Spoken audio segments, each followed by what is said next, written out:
Good evening. Chair calls to order Board of Health update, Fall 2022 Board of Health update. Tonight, Council, we welcome Ms. Austin and her team from the Health Department. Ms. Austin, whenever you'd like to start. Good evening, Council President Vincenti and members of the Council.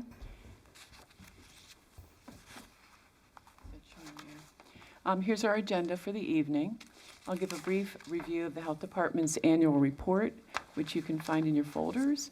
I'll give you some program highlights and present some special topics. This is a snapshot of some of our bureaus and the services that were provided in FY 2022. Some of the program highlights are in yellow. We had over 35,000 medical assistance client transports to medical and dental appointments, over 14,000 total behavioral health services provided, including mental and substance use appointments, over 1,700 total building permit reviews, and over 4,000 WIC client visits per month. Some other highlights are that we issued almost 5,000 birth certificates, had almost 800 care coordination referrals, gave over 2,500 flu vaccines in the elementary schools, had almost 1,300 food inspections, and over 3,000 dental visits.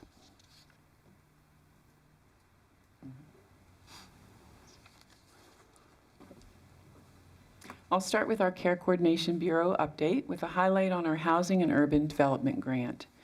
This is a $1 million grant spread out over the next 3 years, so a little over $330,000 a year.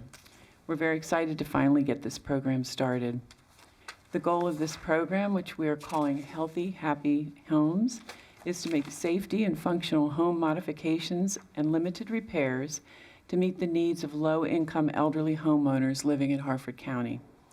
This will enable them to age safely in their homes. The Health Department is contracting with the Image Center, an organization dedicated in part to making the lives of the elderly safer as they age in place. The Image Center is subcontracting with local builders for construction and also with the Right Turn Rehabilitation Services for occupational therapy, which, among other things, specializes in home modifications and home safety evaluation for seniors. I'd like to introduce some folks working on this project and ask them to come up. First, we have Kim Prout, who is our Health Department's Director of Care Coordination Bureau, and also the HUD Project Director. And is Stephanie here? Okay. And Stephanie Swartz from the Image Center is the HUD Project Manager. And they're here to tell us a little bit about their part in this grant. You're going to want to talk right into the microphone. Hi, good evening. I'm Kim Prout, and I'm with I'm the Director of Care Coordination with the Health Department. And like Marcy said, I will be the Program Director for this grant. It is a 3-year grant. We're very excited about it. I work very closely with the seniors of Harford County, and it is a real need. So I will oversee the program. I'll be involved with the intake, the outreach. I'll work closely with Stephanie. She's with the Image Center. She's going to be our program manager. And then we have the OT, Keisha, and Joy Thompson is our fiscal person. So, and I'm actually tomorrow calling the first intake that we got. We got a referral on Monday. So I'll let you know how it goes. That's great. Hi, Stephanie. Hi, I'm Stephanie Schwartz with the Image Center of Maryland. As the program manager with this program, I'm coordinating the occupational therapy appointment, helping with the follow-up with the intakes, and coordinating with the contractors to help make sure that the projects are implemented quickly and completely, and that they meet all the needs of our consumers. That's great. Thank you all for coming. Appreciate it. The next is our Family Health Bureau, where we received a grant from the Community Health Resources Commission for expansion of services.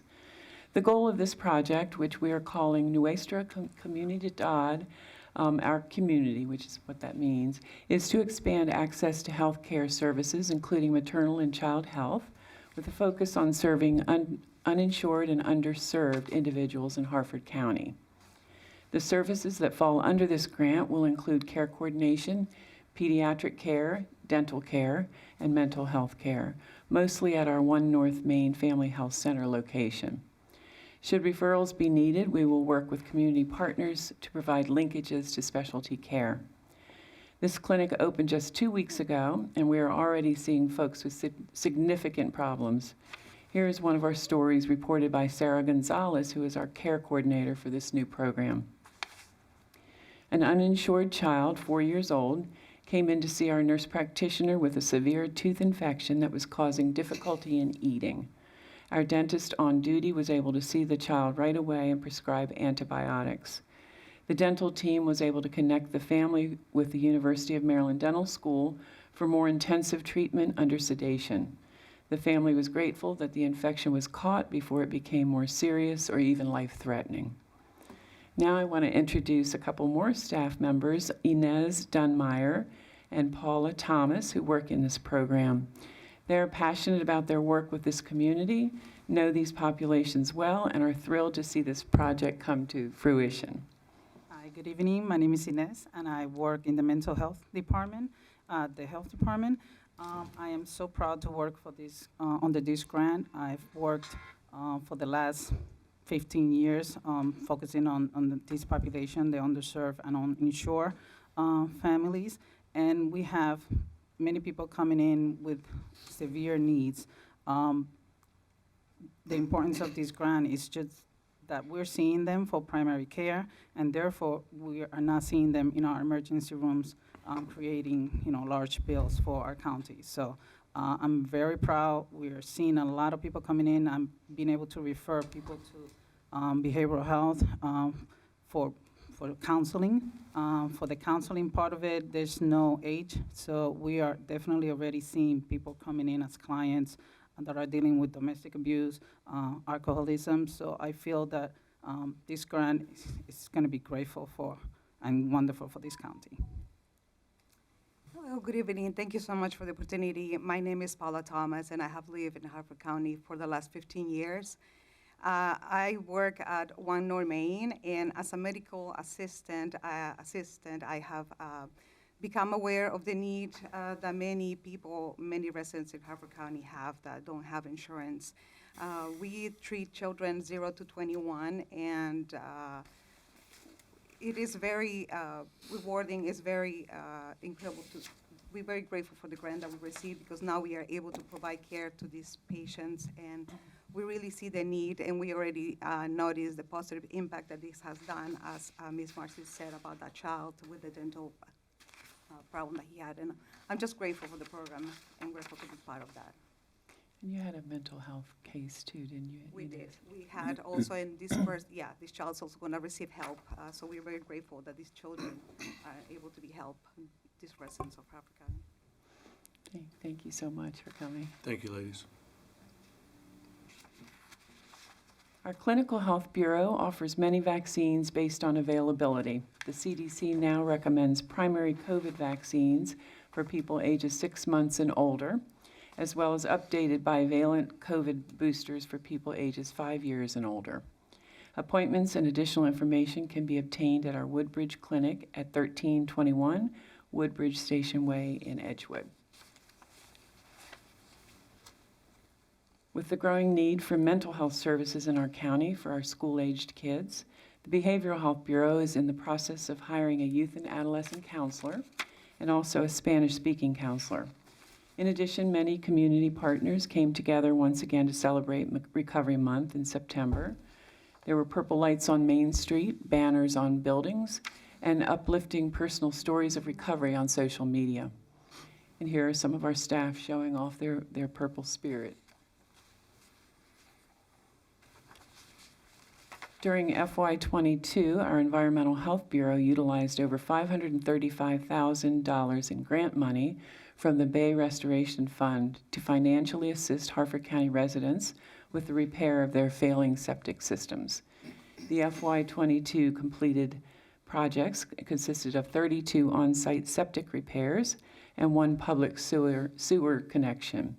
This is the third fiscal year in a row where Harford County Health Department has approved over $500,000 in grant money to residents for septic system repair.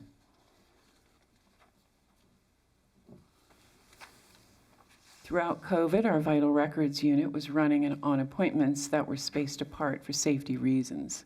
Just recently, we finally moved fully back to walk-in appointments, which is so much more convenient to the public.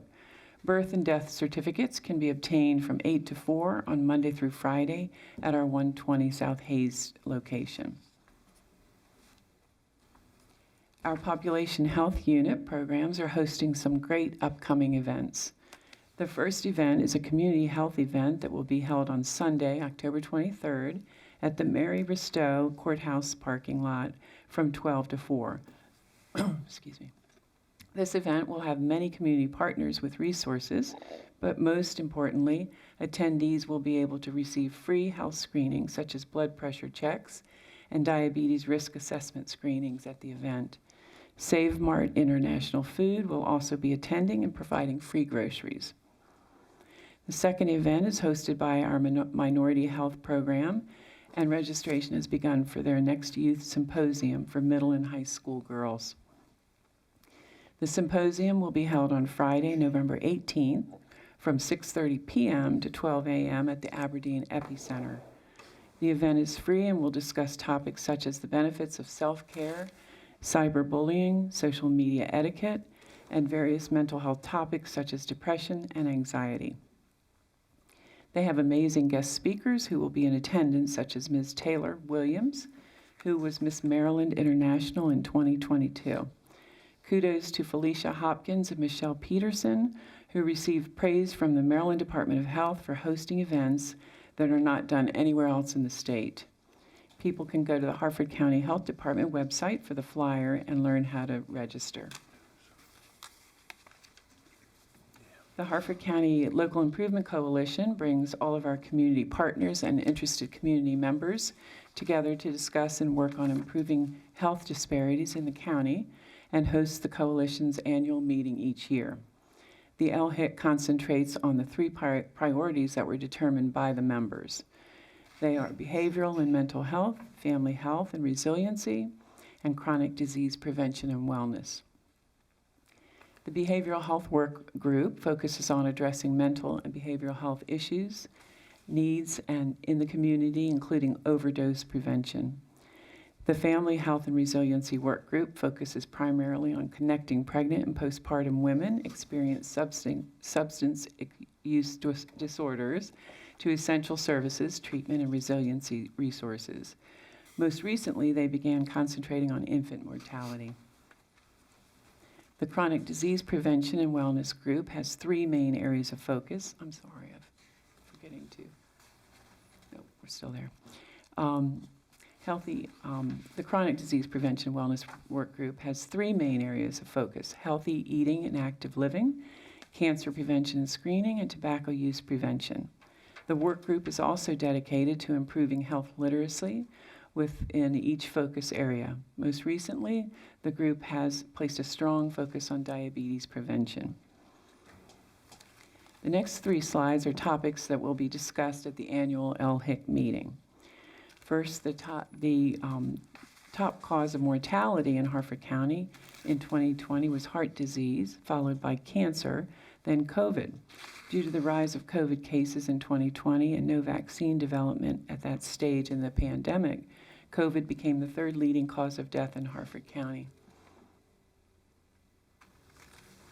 The leading chronic conditions resulting in the most emergency department visits in Harford County are hypertension, mental health conditions, and hyperlipidemia. For infant mortality, Black women have higher rates of infant mortality each year. In 2020, 79.2% of infant mortality cases were non-Hispanic Black women, and only 20.8% were non-Hispanic white women. These three topics will be discussed in more detail at the LHIC meeting next month. And this is the flyer for our 2022 annual LHIC meeting, which will be held Tuesday, November 15th from 8 to 11:30 at the Hartford Community College Chesapeake Center. We hope you can all join us there. The Health Department is partnering with the University of Maryland Upper Chesapeake Health and the Maryland Department of Transportation to provide free flu vaccines on Sunday, October 30th from 9 to 1.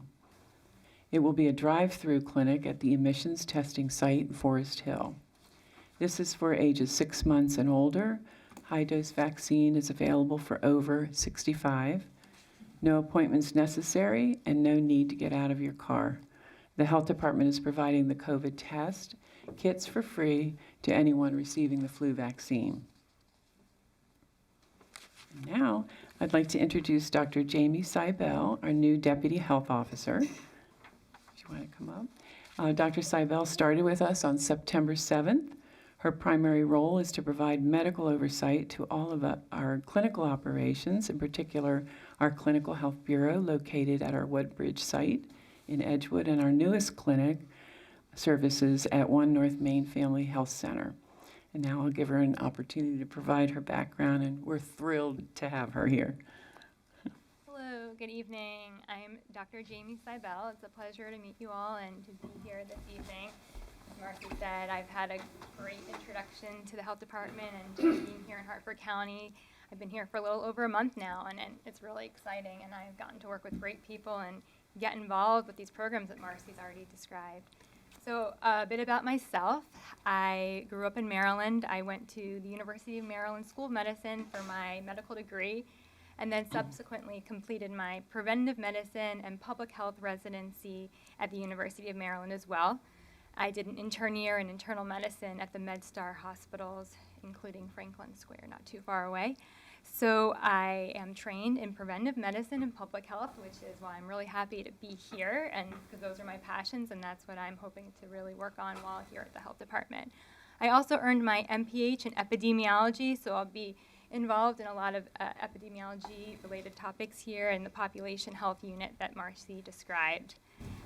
That's about me so far. I live in Middle River, and quick commute, and I have 2 children, and I'm just really excited to be here and work on what I find to be most interesting and things that I'm really passionate about. And I'm just fortunate that these are areas that are already covered so well by the health department, and I got right in there already. So yeah, I'm really looking forward to getting to know you all over these coming years or months. Mm-hmm. Thank you. Thanks. Thank you, Dr. Seibel. Why don't you stay right there? Yeah. Oh, you stay right there and look at this little picture right here. You see that? See that little face? So this is my new little grandbaby. I put him in here because I wanted to, and this is my PowerPoint. His name is Silas, which means of the woods. So you can see he's dressed appropriately in case he ventures out there in the future. Got his camouflage pants. This is now the little face I think about daily, and as we at the health department build all of our new programs for children and adults, excuse me, I'm grateful for this new inspiration. I have hope that this world becomes a kinder place as COVID becomes more manageable, and I wish for him the happiest, brightest, and healthiest future, mixed with a little mischief, of course. And on that note, thank you. His mom might be in the room. Hi. So Marcy, thank you for your presentation, but I know you have some other team members in the audience. Would you introduce them, please? Sure. We met Paula and Inez. Okay, back there we've got Felicia and Linda Dews. Is that Lauren behind? Hi, Lauren. Ashley. Oh my God, I'm remembering. John. Kim. Dr. Moy. Ranya's back there. And I think that's it. Did I miss anybody? Well, let me thank you all for coming tonight. Let me also thank you for all the great work that you do throughout the year to benefit the citizens of Hartford County. And Dr. Seibel, I asked you to stay there because I'm sure that my colleagues may have some questions. I Boy. tried to save you some up and down, Let's go okay? back to that. So, council, at this time, I know Councilman Beulah, you had a question earlier. Yes. There we go. Good to see you again, Marcy, and as always, a great presentation. Just a couple of quick questions on the grant amounts. Let's see, where was that? The first one was the, HUD grant, the Housing and Urban Development. yes, that was a 3-year program? 3-year grant, and what was the dollar amount on that? It's $1 million for 3 years, so a little over 330,000 for each year Oh, so it's $1 million total? total. Okay. And the next grant, That one, let me think, that was now I know you're taking your Prevagen, 500, so go ahead. okay, 500 and some, over 2 years. Over 2 years, just 500 plus. I think, yes. Is that Okay. correct, guys? Okay. Okay. And then back, now you said in 2020 that cardiovascular disease was the #1 cause of death in Harford County. Disease. Correct me if I'm wrong, in 2019, was it cardiovascular or cancer? Oh, now we have a physician. And we have one back there, so. Cardiovascular disease is the leading. Doctor, can you pull that microphone closer to you? Sure. Thank you. I haven't reviewed I the know. specific data, but in general, cardiovascular disease is the leading cause of death. Yeah, I know straight across the board, but I know for quite a while, Dr. Moore shaking his head, yes, cancer was the cause of death here in Harford County, and now I see in 20, so, you know, I was just wondering about that, well, maybe we're doing better with the cancer or whatever, and shall we say we're, I hate to put it this way, but back on par with the rest of the country. That's, okay. That's all I had, Council President. Thank you, Mr. Beulah. Mr. Jangiardino? Good evening, Marcy. How are you? Good, Good how are evening, you? Dr. Seibel. You look really familiar. I don't know where, but hopefully I didn't have to see you for something along the Oh, way. my gosh. But glad you're a Maryland grad, so a couple questions. Marcy, the low income, what's the, for the Healthy Happy Homes program, what's the number of low income? What's considered low income? So, And does it I don't know if rise it's up on with that. inflation? gosh, Kim, can you answer that? And if you don't know the answer, if you can get back to I us, will, that's I fine. will. It's Just probably curious. on the slide, but we can That's get you fine. that. Yeah, I just saw that and just was wondering what low income was. You know, and I saw some of the things which I know really helps some of these older people. Do we anticipate another grant for the septic systems? Do we know Bay when? Restoration, we get that every year. We get that every year. Okay. Third question. Restaurants, inspections on restaurants. Existing restaurants, new restaurants. I think we were going to question John or something. Guess who's right? in the room? Pardon? Guess who's in the room? John. So I have a couple On down. questions, John. So, Can you come forward, John? yeah, It's a cool seat.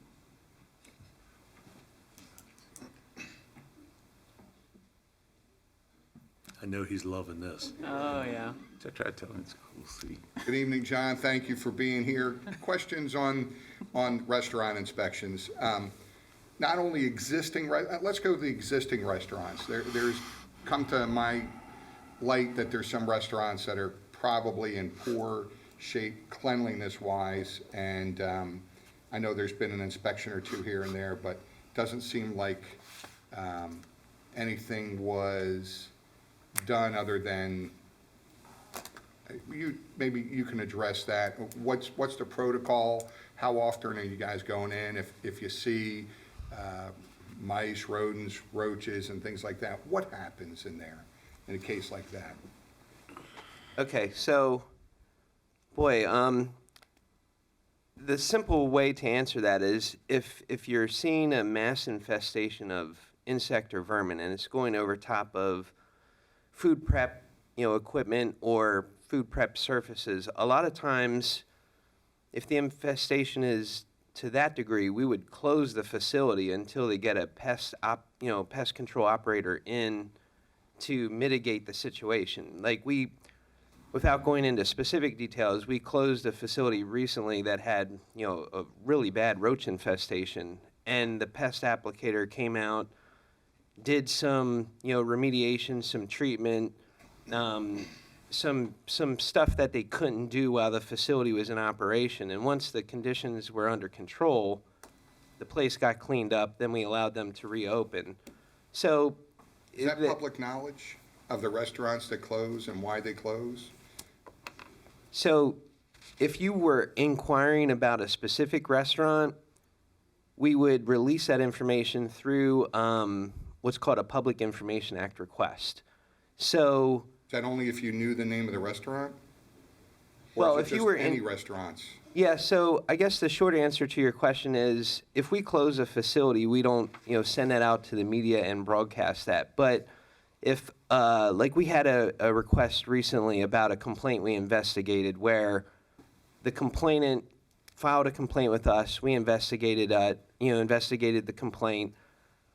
They called the newspaper, and the newspaper was asking us questions about the observations that we observed during our inspection of the complaint.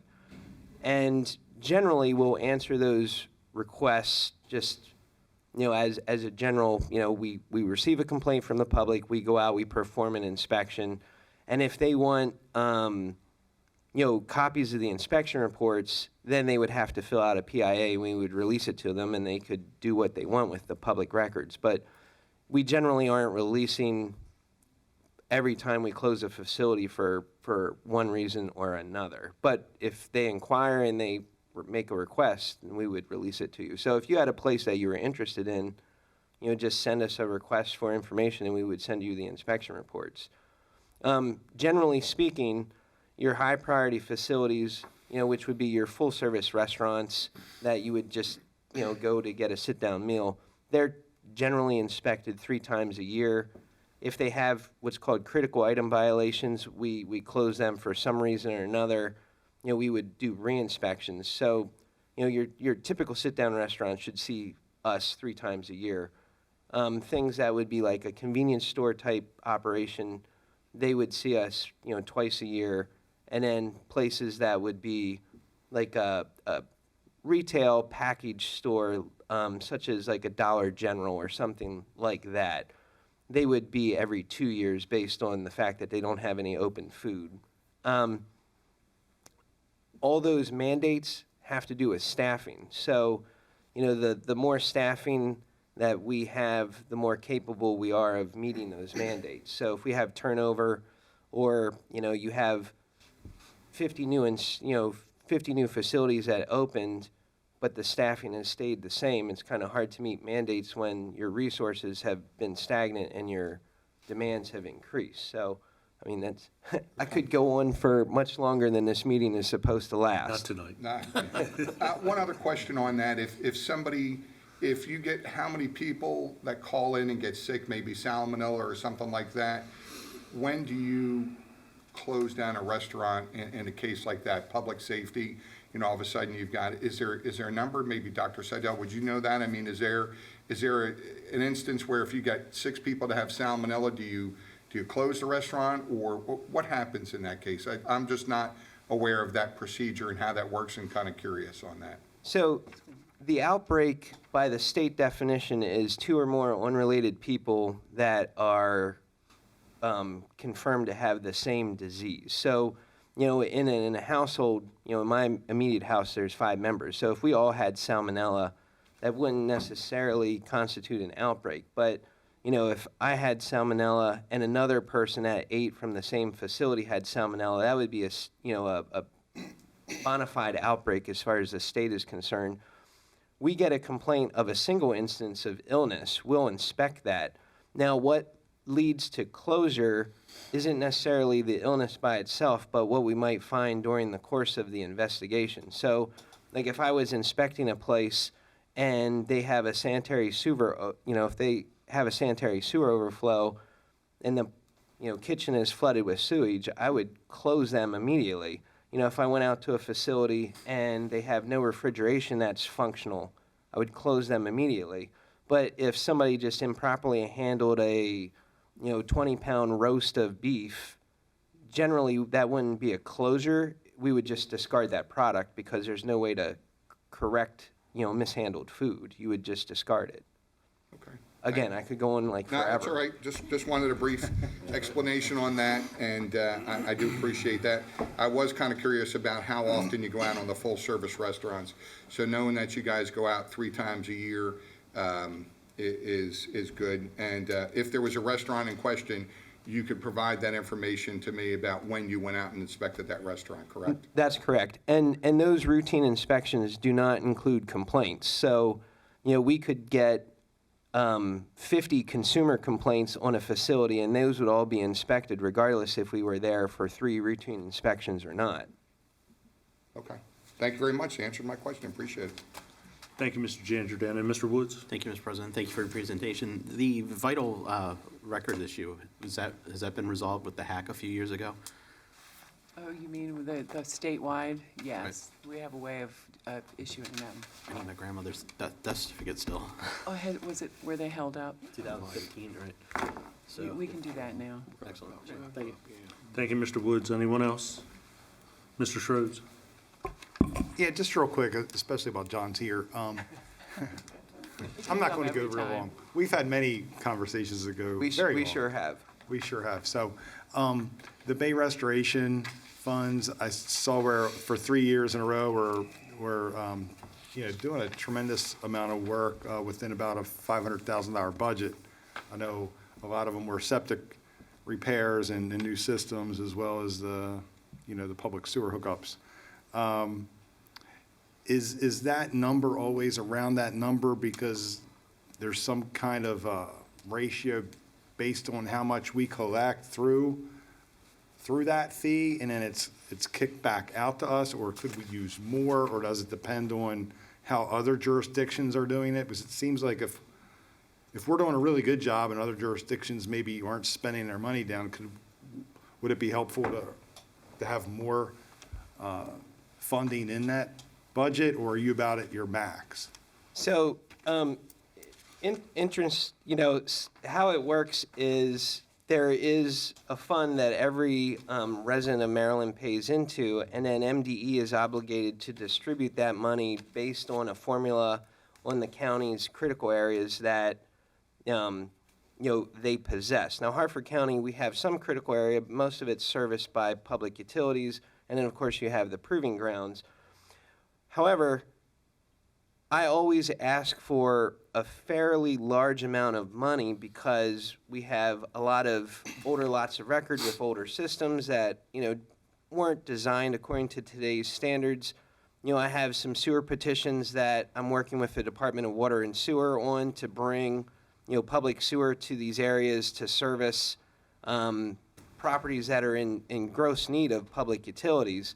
So, I ask for $800,000, and they might give me, $700,000. So, just to give you an idea, like in FY21, I was awarded $776,000, and I spent $759,000 of that.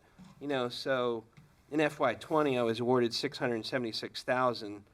So I can get a fairly large amount of money because I can justify the need within certain parameters that MDE has to comply with. This year, to start FY23, I was awarded $325,000. We've had that allocated for a little while, so I'm waiting for the chance to get an additional round of funding, and usually I put that request in next month, so December, January, in order to move some more projects forward, because I have to be able to pay for all these things that we're, permitting. Right. So, I can always use more money, but then I have to fight with contractors and timing and all those things to get things wrapped up by the fiscal year. But, Sure. I usually am pretty successful at getting substantial quantities of money from MDE. Right. And on the septic side, those are primarily the BAT systems, right? Yeah, that's correct. So these would be repairs that for one reason or another, require a BAT. Even, it could be a situation where the design of the system requires a BAT to make sure the wastewater going out to the disposal area is the best quality it could be. Could be a scenario where it's the last repair on the property. There are a number of reasons that, these would be put in, but they are all, BAT septics. Right. I do feel like this is helps out folks tremendously, especially those on fixed incomes, and oftentimes, these lots were recorded before perks were required. It used to be meets and bounds descriptions on tax maps essentially, and those became your lots. So that's why I think oftentimes the septics end up failing, because now we do all that work up front, so you know where to put the house and the septic, and typically they can last a very long time if they're taken care of. Yeah, you're absolutely correct. Yep. So, but anyway, I just wanted to see how you're coming. I guess the other little part to that, I know the BAT, that stands for Best Available Technology Systems to anybody out there.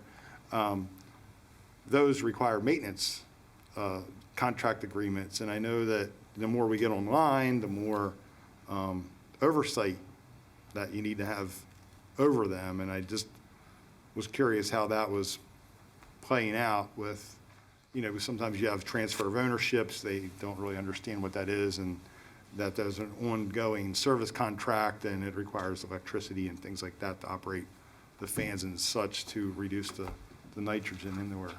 So our O&M compliance rate in Hartford County is fairly good. The minimum is 80% for operation and maintenance. That's like a side grant that environmental health gets for overseeing the O&M of the BATs.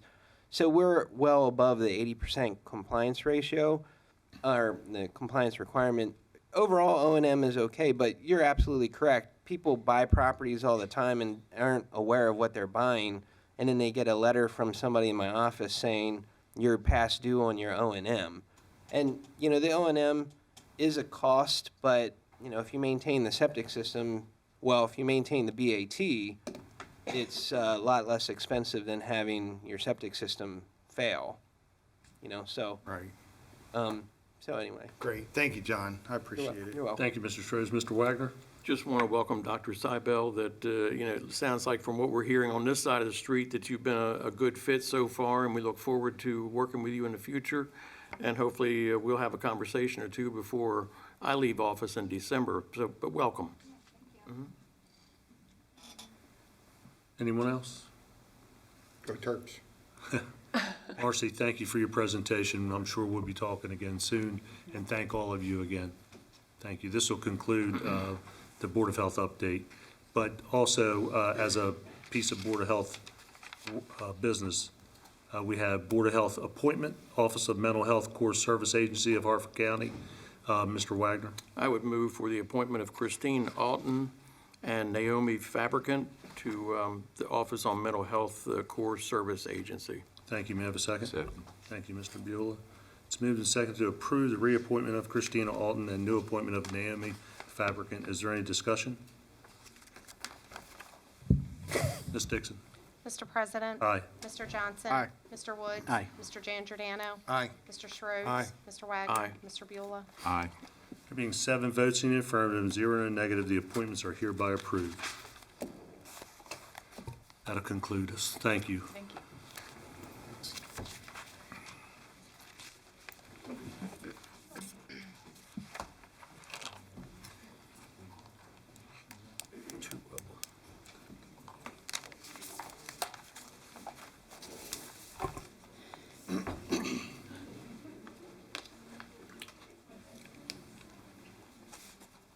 Nobody said hi, Dr. Moy. Good to see you, Dr. Moy. Thank you.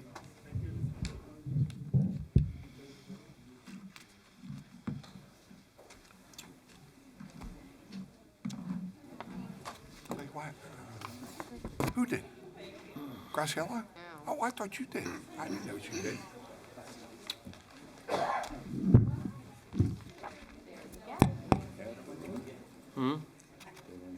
Gentlemen, are we ready to go ahead and start? Chair calls to order zoning board of appeals, zoning appeal case number 5968, John and Hazel Adair. Ms. Delisle?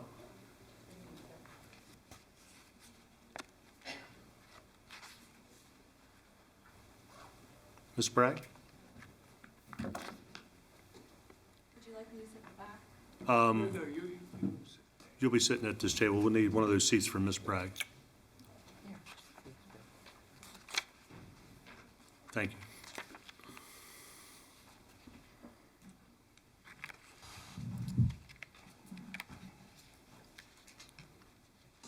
Good evening. Each of you will have 15 minutes to present your case, and you may want to save some time for rebuttal. And Ms. Delisle, we'll start with you. Thank you very much. We'll jump right in. It's well established by the Maryland appellate courts and the zoning law commentators, and also the hearing I'm sorry. examiner. You need to talk into the microphone, ma'am. Yep.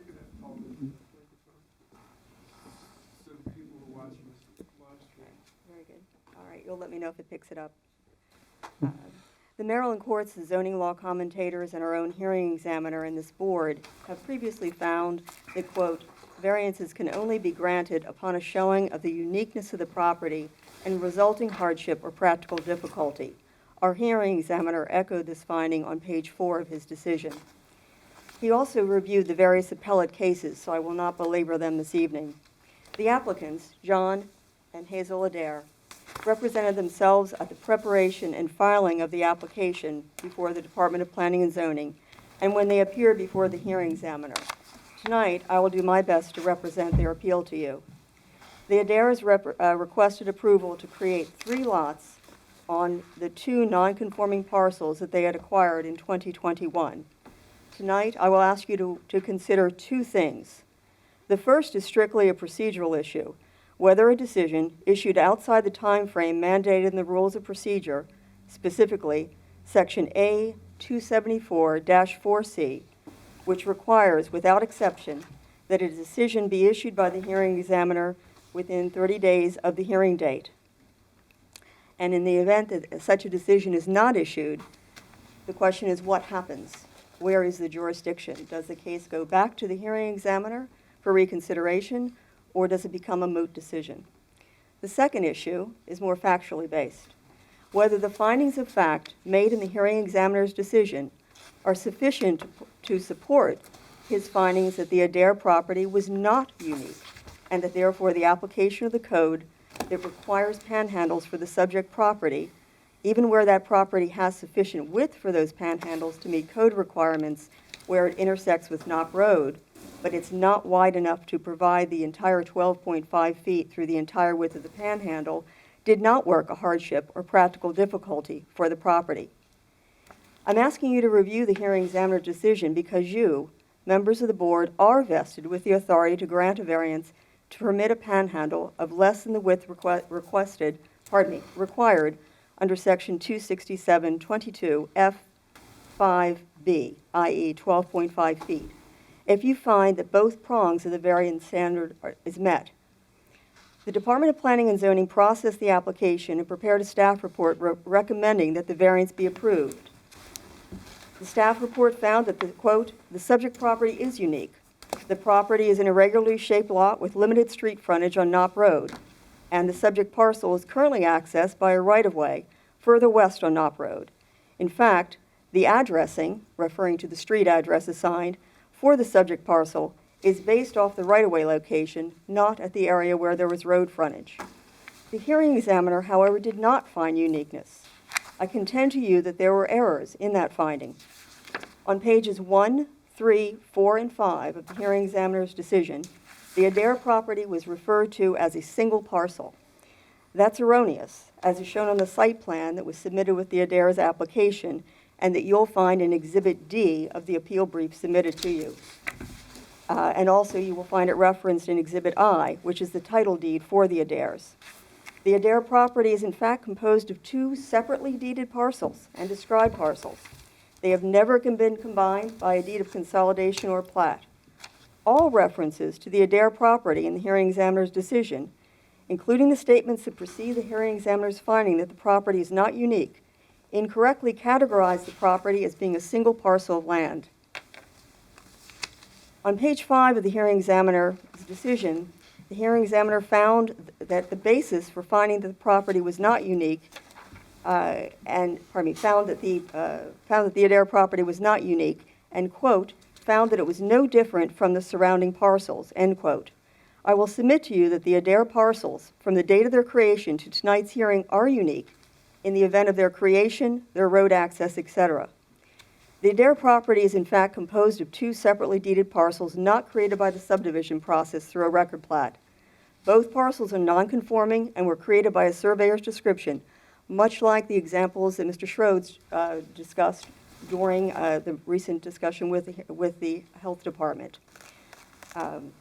The larger parcel was originally described as containing 32 acres. It was created in 1918, and since 1906 has been served by a 12-foot wide easement currently passing through the property owned by the Braggs, who are here this evening.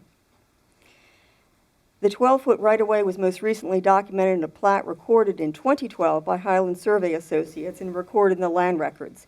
You will see that as Exhibit H in the submittal. The second parcel owned by the Adairs is also unique. It contains 0.035 acres. That parcel, unlike the larger parcel, has direct frontage on the Knopp Road. In fact, the .035 parcel binds directly on the larger parcel and is located at the opposite end of the property from the 12-foot right-of-way that I just referred to. Each parcel is separately described by its own metes and bounds descriptions. However, both parcels are described as if they are a single parcel in the State Department of Assessments and Taxation records. They are referenced as 31.035 acres, 1416 Knopp Road, north of Rocks. The tax map makes the same error and is noted as such in the hearing examiner's findings. The tax map, which you will see as attachments 2, 4, and 7 of the staff report that was before the hearing examiner, all describes the Adair property as if it is a single parcel.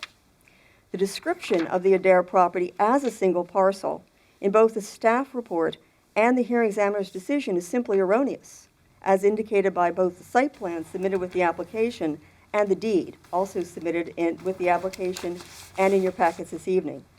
I would argue that the specific treatment of the Adair property as a single parcel is an error in fact, and it's an error that appears in the tax records and tax maps on which both the department and the hearing examiner relied. It may be that that error was erroneously relied on in making the decision. Now, the site plan submitted as part of the staff report and also part of the Adair's original application shows that the intention is that the Adairs would combine those 2 parcels as part of the subdivision process, thereby providing road frontage to the larger parcel. In fact, that site plan also shows that at the intersection of what is now the smaller parcel and Knopp Road, there is sufficient frontage to meet the standards of the code with no variance needed. The sole reason for the variance is that as you proceed up, for lack of a better word, or north, up the smaller parcel to intersect with the larger Adair parcel, there is what I would call a choke point. In other words, there is a narrowing of the smaller parcel that then causes the width of the panhandles to be less than the required 12.5 feet up their entire width. That's the sole problem that this property has as far as being able to be subdivided. It has 3 development rights. It has frontage if the 2 parcels are combined onto Knopp Road. The area of the narrow width would in fact be completely contained within a common drive agreement, which would be required as part of the subdivision approval. It may have in fact been more practical for the Adairs to have submitted their application with 2 standard width panhandles and a single request for a single variance for 1 panhandle less than the 12.5 required feet. However, based on the site plan before you, there was a request for 3 separate panhandles, none of which meeting the full 12.5 feet throughout their entire length. Based on the uniqueness, I feel, of the 2 parcels, 1 parcel created again in 1918 with no road frontage whatsoever on Knopp Road except through an existing 12-foot right-of-way that was referred to in a 1906 deed, and a separate parcel, which is too small to be used as a home site, but is laid out in a manner and was conveyed in a manner to the Adair parcel for obvious use as a right-of-way access, that we do have a very unique situation. Both parcels standing on their own are certainly unique, and combined together, they still present a unique parcel in that, very much like a property called the Hughes property coming off of Copenhagen Road, which is the subject of a variance asking for the exact same variance, that is, a panhandle that at a certain point in its length went down to a choke point of less than 12.5 feet. That would be Board of Appeals case 5928, where the variance was approved, subject to conditions of meeting health department, septic reserve, etc. The parallels between Board of Appeals case 5928, the Hughes property, and this case are striking. In each case, the parcel are generally rectangular in size, were created by meets and bounds description and not by subdivision plat, and were served by a panhandle area created before the subdivision regulations were in effect. Again, referring to Mr. Schroed's original comments during the health department presentation, these are not lots that were regulated by statute. They were created, in one case, over a century ago. Just as in the Hughes case, a case again where a variance was granted, as with the condition being that at the intersection with that public road, in that case Copenhagen Road, in this case Knopp Road, that the right-of-ways would be able to meet code standards, that is, each right-of-way being 12.5 feet in width, which can be done with the Adair property. Subdivision approval could be granted. If the Board of Appeals follows the reasoning laid out in Hughes, it would in fact find that the Adair property is unique, and that the request to permit a property to subdivide panhandles with sufficient development rights that can meet the requirements of the code at the intersection of the roadway and would be subject to a common drive should be granted, and that the hearing examiner's decision was in error, perhaps based on the representations in the public records of this parcel being a single parcel. I can't say, I'm not Mr. Cahoe. Now, if you're still with me, I'll briefly jump into the procedural issue, which is far drier.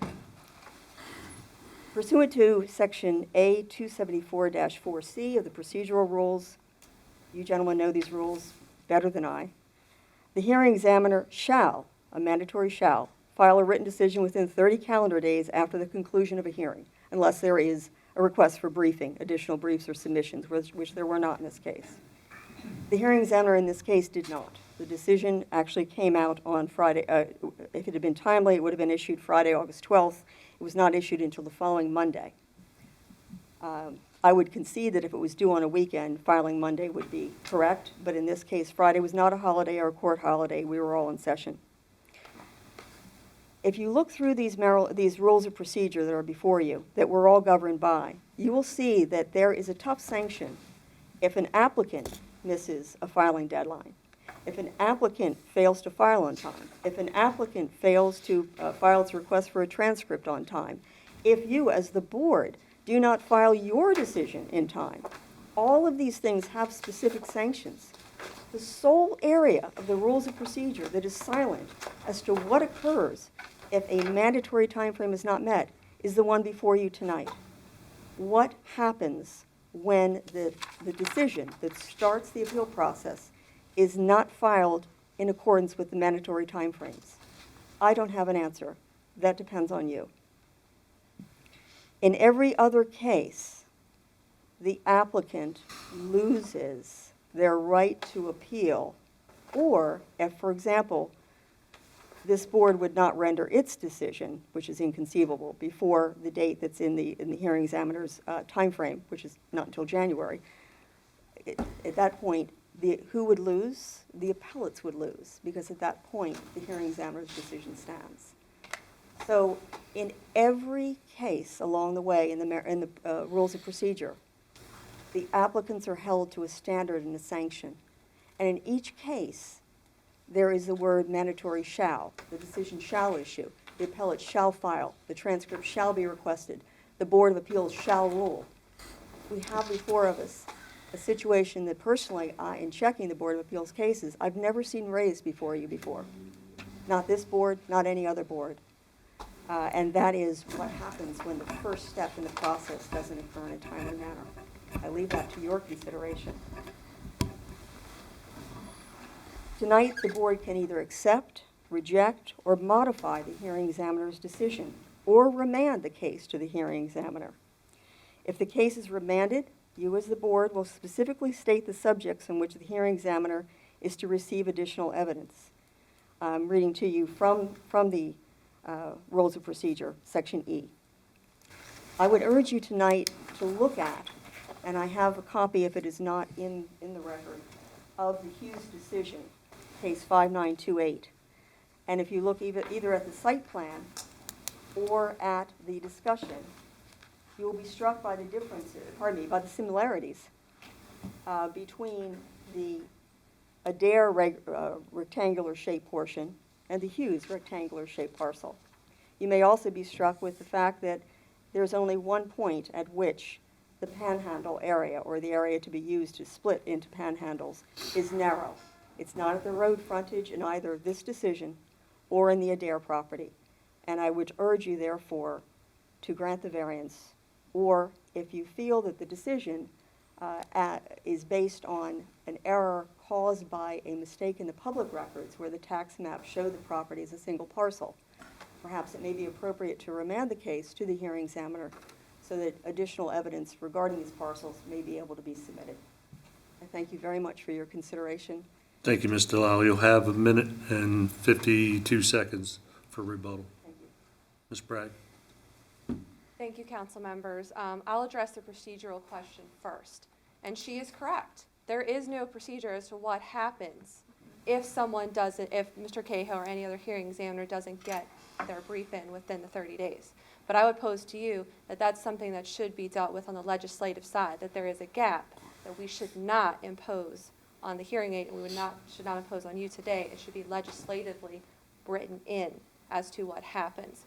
And I was curious myself if this had happened before, where a hearing decision wasn't put in within 30 days. It happens a lot. I just went through a few of them, 5966, 5963, 5962, and the list goes on, where it wasn't within 30 days. Sometimes it was 1 day, 2 days, sometimes it was 3 weeks. Now, I've not, as council said, we've not heard of this issue coming before the board. But if you decide to send it, you have to send it back because it wasn't within the 30 days. You're going to have to go back through all the lists and send them all back and say this wasn't done within 30 days. That sets a terrible precedent, and you're going to have all this work and all this money having to be spent again for issues that were settled and not appealed by other parties. So I would say that while it wasn't within the 30 days, it should be addressed legislatively going forward. This is the rule. This is what should happen.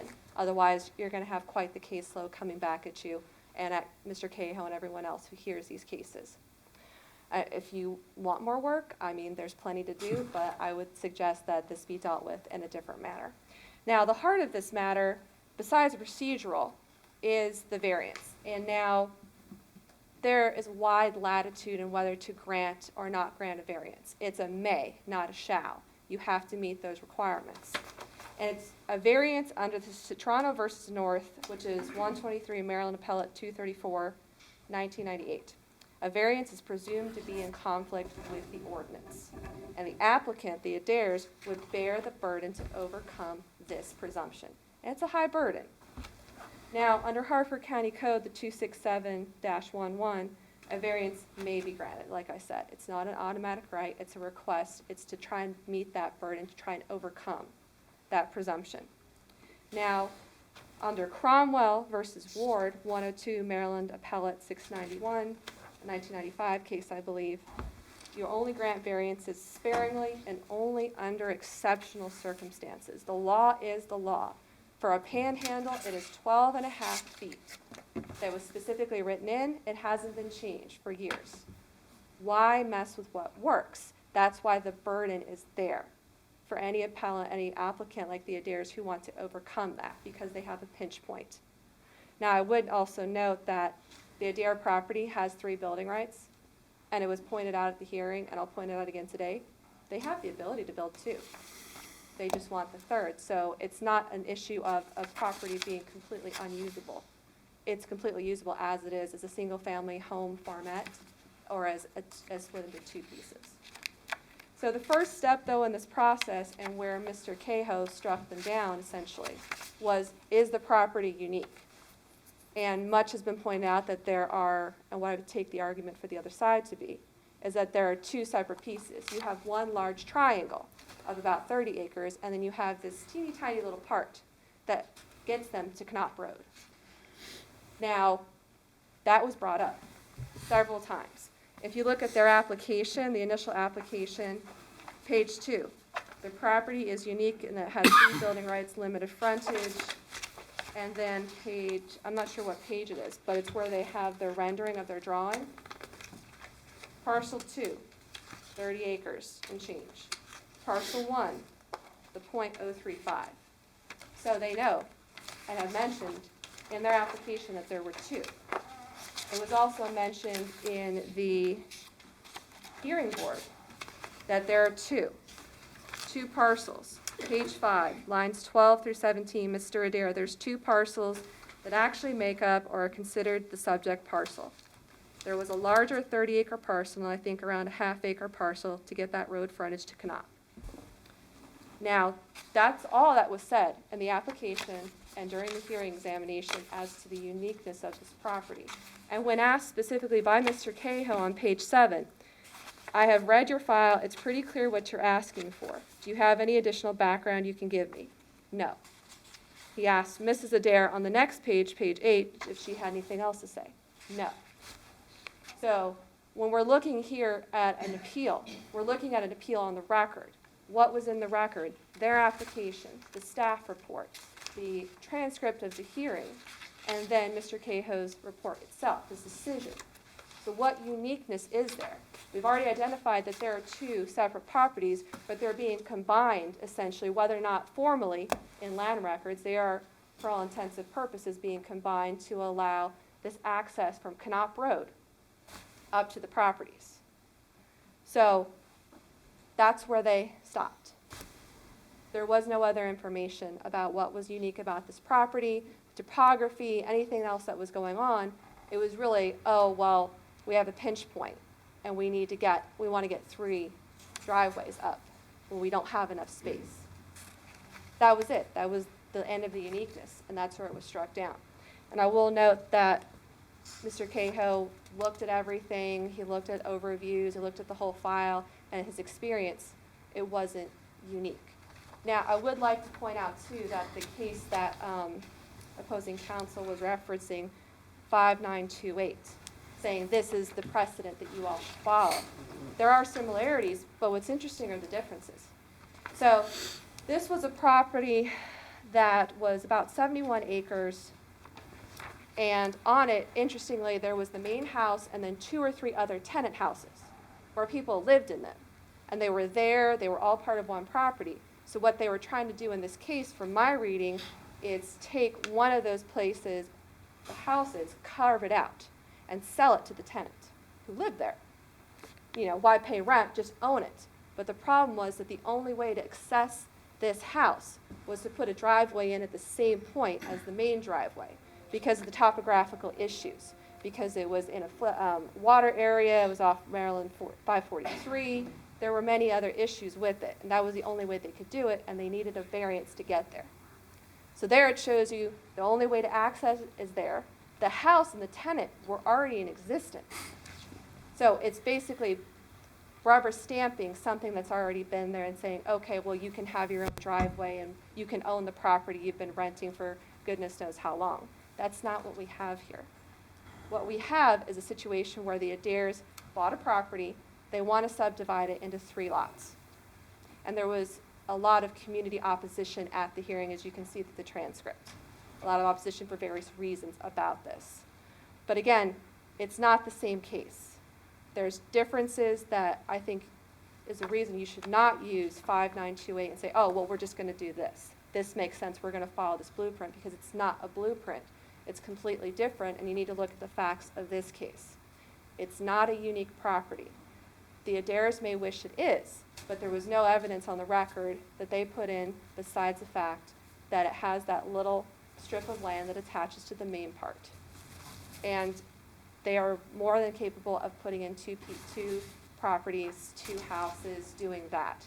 The fact that they just can't get a third, I don't think is enough to overcome the burden that they have, and it's their burden to do. And I would ask that you deny their appeal and uphold Mr. Cahoe's decision. Thank you. Thank you, Ms. Bragg. You'll have 7 minutes and 44 seconds if you need it. Ms. Delisle? Actually, Ms. Bragg has highlighted one of the key issues here. The application makes it very clear. The site plan makes it very clear there are 2 parcels, but yet the hearing examiner's decision never acknowledges that. It consistently, at all points referencing the parcel, and especially when it finds whether the parcel is unique or not, refers to it as a single parcel, not at one point is there an acknowledgement that there are 2 parcels. The references in the staff report and the overview maps, as Ms. Bragg pointed out, show it as a single parcel. I'm not suggesting that the applicants failed to file, that they had 2 parcels. The applicants certainly knew there were 2 parcels. They said it in their application, they showed it on their site plan. But yet the hearing examiner's decision treats the property not as unique, but as a single parcel. And regarding parcel or decision 5928, I'm particularly familiar with that one, as I argued it. The property, the pinch point, the difference between the 2 pinch points in the Copenhagen Road property and this property is 2.3 feet. So again, at the area where the intersection and the subdivision regs require that a property has sufficient road frontage, the Adair property qualifies. The Copenhagen Road property qualified also and had a single pinch point far up, away from the roadway. And in that case, the hearing examiner agreed that the property was unique. Both of these properties, Copenhagen Road and Knopp Road, were created by surveyor's description long before any of us thought about 12.5 feet as a recommended time for the panhandles. I would submit to you that this is a case where if you don't find 5928 controlling, let's look that this is a property that was not created by subdivision review and does not have the benefit of the current code. This is a property that has existed for over 100 years in its current condition. Thank you. Thank you, Ms. Delisle. Ms. Bragg? Yes, I would just briefly note that there's a lot of, I don't know what Mr. Cahoe was thinking. I don't know what he based it on. Is it that he really only truly thought there was one property, or was he just lumping both in together as the application and as the testimony of Mr. and Ms. Adair that there were 2 pieces? I would say that that is not really a strong hook to hang your hat on for an argument, and that if you have a question, ask Mr. Cahoe. But it was clear on the record that he knew there were 2 pieces. He referred to them as one, but that's not enough. I don't believe that the appellants have met their burden in trying to overturn Mr. Cahoe's decision in this respect by we're not sure if he meant 1 or 2. He clearly knew there were 2. Just for lack of referencing, I know there are 2 is not enough. Thank you. Thank you, Ms. Bragg.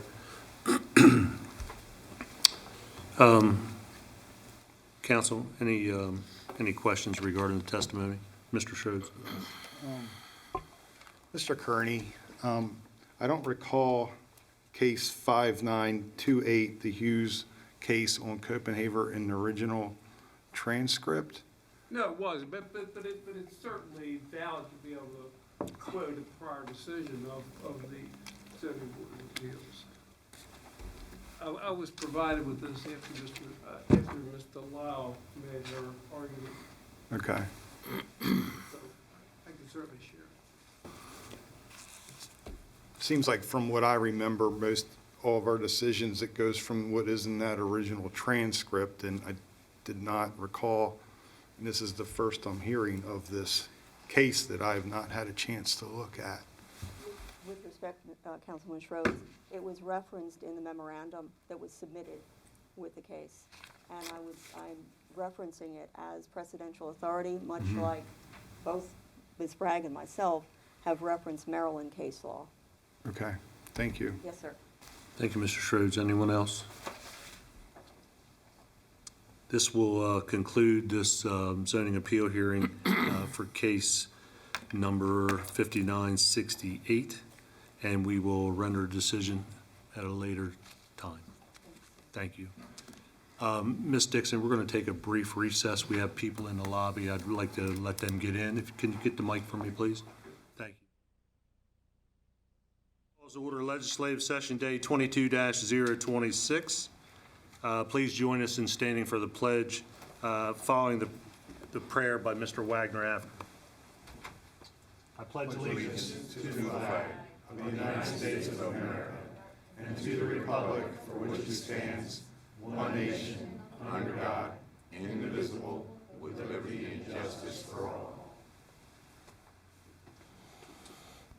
Our dear Heavenly Father, we are grateful for the opportunity of being elected leaders of our great county and ask that you bless our work over these past 4 years and guide the work in future years. May your hand be upon and guide the incoming council and the new administration. Give them understanding and wisdom to implement informed, prudent, and legal decisions for all our citizens. As this is the final legislative session of this council, Lord, we pray you watch over my fellow dedicated public servants as the next chapter unfolds. May you use each of these fine individuals' talents to your glory and satisfaction. Be with all those who have gathered here this evening and continue to bless our great county. In your name, amen. Amen. Thank you, Councilman Wagner. Council may have general consent to move to item 5A through C on the agenda and return back to agenda item 4 thereafter. So moved. Thank you. Agenda item number 5, consideration of petitions, applications, appointments, and nomination. Hartford Living Treasurer, Gene Umbarger, may I have a motion. Mr. Schroeds. Council President, I make a motion to approve Gene Umbarger as a Hartford Living Treasurer. Thank you. May I have a second? Second. Thank you, Mr. Giangiordano. It's moved and seconded to approve Mr. Umbarger as a Hartford Living Treasurer. Is there any discussion? Ms. Dixon. Mr. President? Aye. Mr. Johnson? Aye. Mr. Woods? Aye. Mr. Giangiordano? Aye. Mr. Schroeds? Aye. Mr. Wagner? Aye. Mr. Beulah? Aye. There being 7 votes in the affirmative, 0 in the negative, the appointment of Mr. Gene Umbarger as Hartford Living Treasurer is hereby approved. Executive appointments, Commission on Disabilities. May I have a motion, Mr. Johnson? Council President, I'd like to make a motion to approve the new appointment of Michael Wright to the Commission on Disabilities. Thank you. May I have a second? Second. Thank you, Mr. Beulah. It's moved and seconded to approve the new appointment of Michael, I believe it's Rate, to the Commission of Disabilities. Is there any discussion? Ms. Dixon. Mr. President? Aye. Mr. Johnson? Aye. Mr. Woods? Aye. Mr. Giangiordano? Aye. Mr. Schroeds? Aye. Mr. Wagner? Aye. Mr. Beulah? Aye. There being 7 votes in the affirmative, 0 in the negative, the appointment is hereby approved. We will now act as a zoning board of appeals and move back into legislative session thereafter. Due to the timing of zoning appeal case number 5968, John and Hazel Adair, this case will be considered this evening. Zoning appeal case number 5968. May I have a motion? Mr. Schroeds. Council President, I make a motion to uphold the hearing examiner's decision in zoning Board of Appeals case 5968. Thank you. You may have a second. Second. Thank you, Mr. Wagner. It's moved and seconded to uphold the decision recommended by the zoning hearing examiner. Is there any discussion? Ms. Dixon. Mr. President? Aye. Mr. Johnson? Mr. Woods? Aye. Mr. Giangiordano? Aye. Mr. Schroeds? Abstain. Mr. Wagner? Aye. Mr. Beulah? Aye. There being 6 votes in the affirmative, 1 abstention, the decision to uphold the zoning hearing examiners is approved. Presentation of proclamations. Mr. Schroeds, will you step down, please? Mr. Umbarger, you and your family members, please. Gentlemen.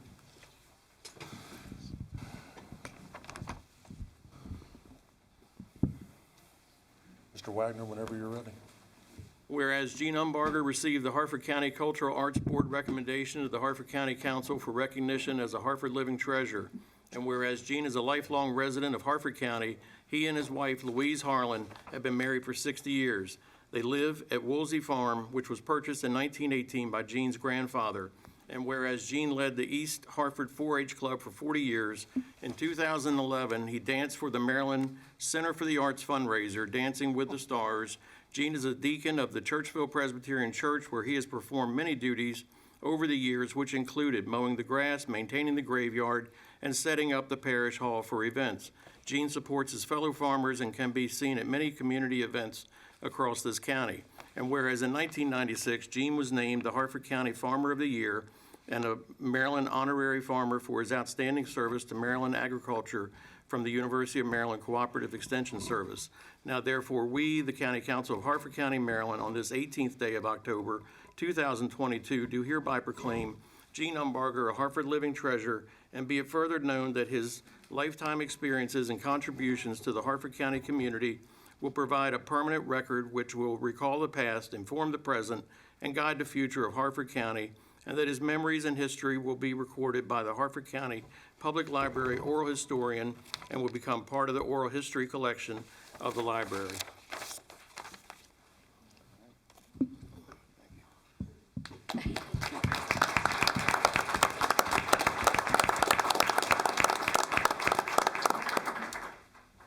I couldn't let my last council meeting go without one more Hartford Living Treasure. As you know, this is something I think we do that it's very important to Hartford County history. And Gene Umbarger, like many of us out there, everybody knows Gene. We love him. And there's not too many events or agricultural events or church suppers and dinners that you go to that Mr. Umbarger isn't there. And you know, he's done so much for our ag community, especially the youth. And, you know, I wish I would have seen you dancing with the stars. That would have been a great thing to see, but I missed that. But I did read one little thing that you might not know about, and it wasn't in the proclamation. But could you tell me about this little dam that you would go swimming in? Well, it wasn't for the general public, this post. We went down in Mill Stream down by the house. The Cole boys, and there were 4 Cole boys and 4 Umbargers, and we had our own little swimming pool and a little sandy beach and a rock to lie on after we had, that mill run is cold. We got in there and we get out after that and lie on this rock and dry off. And you know, we didn't need bathing suits because they were all boys. But it was a place to go after we had unloaded a lot of hay. We used to have lots of young folks work there at the farm, and we had great times with them. Wonderful memories. One thing about growing old, you have great memories.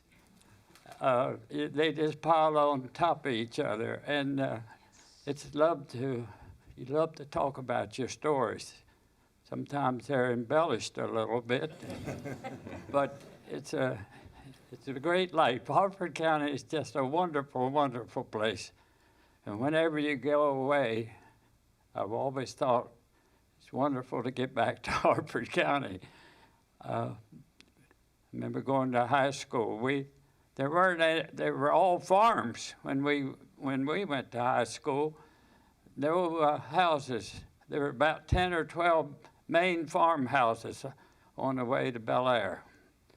And my house changed. But people like Hartford County and they like coming here. I think that's enough said. I have a great family too, and it just happened today. For instance, my wife goes over to Josie, our oldest granddaughter's. She has a cabinet for books, and she's out of this cabinet library. This little book says know when to speak and when to shut up. And I think time to shut up. Have you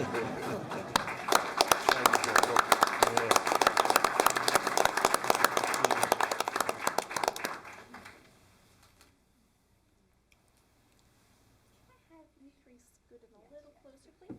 Thank you. Honey, why don't you introduce? Oh, I have to.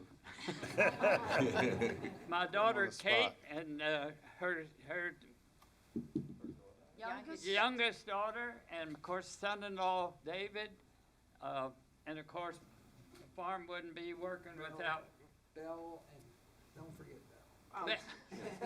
Yeah, well, I see it. Bell and Worley. Worley and my wife, and you know what? This girl, this woman, is the reason I'm here, I think.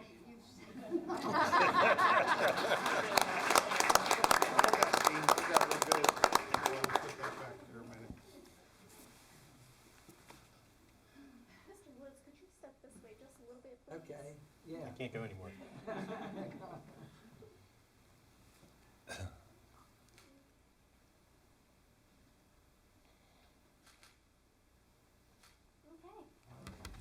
One thing I want to say, Rob Wagner's father was a great man. I enjoyed him so much, and he was a great Christian. And Bob had a wonderful prayer. I Thank you, Gene. appreciate it. Thank you. Thank you, Gene. We look forward to that living treasure. I'm so glad we pulled this off. You forgot it, though, Gene. You Walked off and left it. remember, you have to do the oral history as well with the library. Oh, my.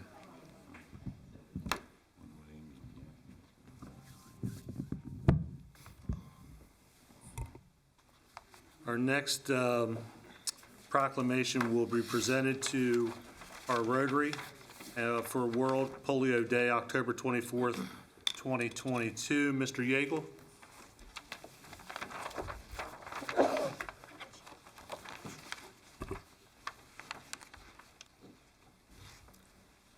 Presented by Rotarian. That's great. Whereas Rotary International launched Polio Plus in 1985, in 1988, a Rotary helped establish the Global Polio Eradication Initiative to immunize the children of the world against polio.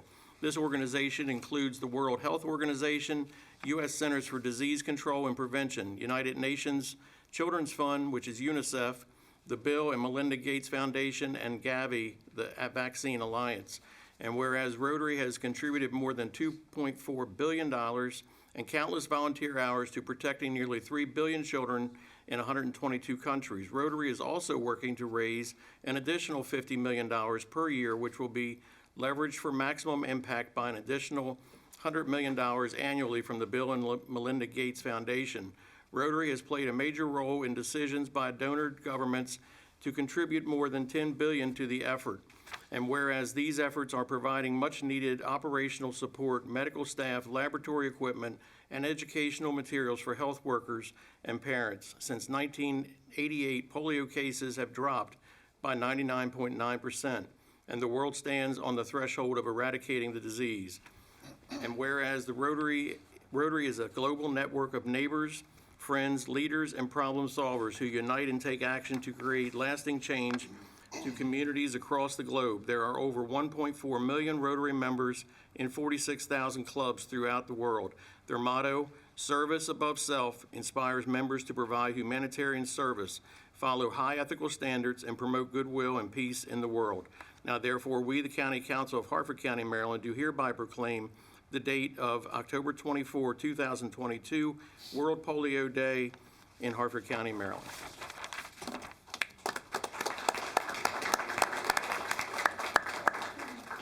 Thank you, Mr. Wagner. If I may, I want to welcome my brothers and sisters here tonight in Rotary, and I want to thank you all for the great work that you do throughout the county.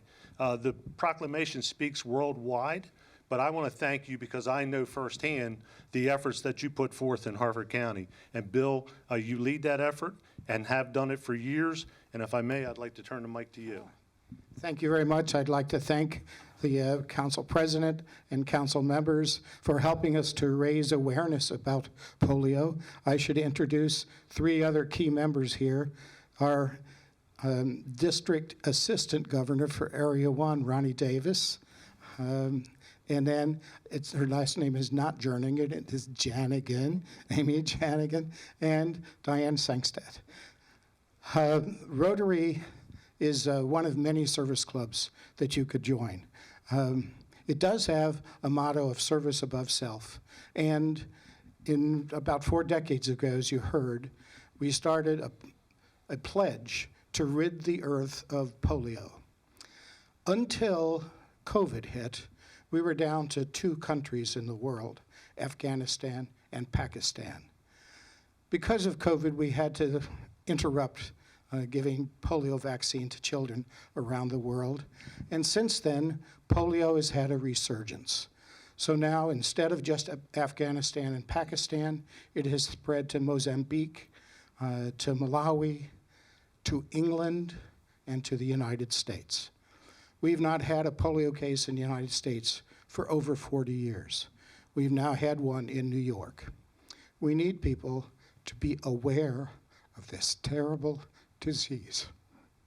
So, before I get emotional, anything else? Thank you very much. Why don't you speak to these challenge coins that you presented? We've presented each of the county council members with a Paul Harris coin. The Paul Harris coin has the image of Paul Harris, who started Rotary International in 1905, a few years ago. And on the other side, it has something called the 4-way test. It's the 4-way test that Rotarians think, say, or do. First, is it the truth? Second, is it fair to all concerned? Third, will it build goodwill and better friendships?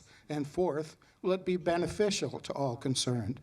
This is probably a good 4-way test, even for county councils. That looks good.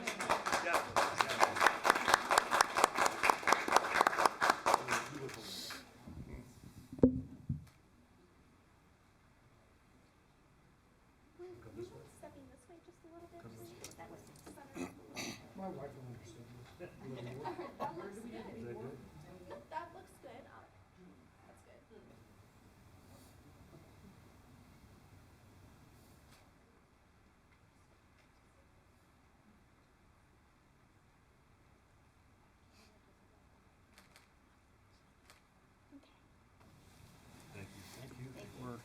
Yep.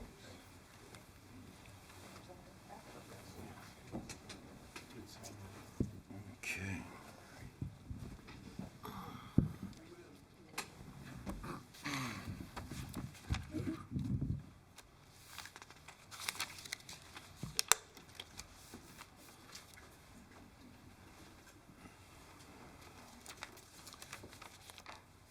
Agenda item number 7, approval of minutes. Public hearing October 11th, 2022. Legislative day 22-025, October 11th, 2022. And there's also no number 6, special presentations tonight. I'm sorry. Yes, there is no number 6. Thank you, sir. Are there any corrections to the minutes? There being no corrections, the minutes stand approved. Agenda item number 8, introduction and consideration of resolutions. Resolution 022-22, Aberdeen Annexation Zoning Waiver. Is there a motion? Move to approve. Thank you, Mr. Wagner. Thank you, Mr. Giangiordano. It's moved and second to approve Resolution 022-22. Is there any discussion? Ms. Dixon. Mr. President? Aye. Mr. Johnson? Aye. Mr. Woods? Aye. Mr. Giangiordano? Aye. Mr. Schroeds? Aye. Mr. Wagner? Aye. Mr. Beulah? Aye. There being 7 votes in the affirmative, 0 in the negative, Resolution 022-22 is hereby approved. Introduction of bills, we have none. Agenda item number 10, introduction and consideration of amendments. Mr. Wagner, please read Amendment 1 to Bill 22-022. Amendment number 1, introduced by Councilmember Giangiordano on page 2 in line 19, after, in quotes, "that," strike the provision of section 2 of. Mr. Giangiordano, do you want to provide any information? That just takes out the, I think it just made it clear.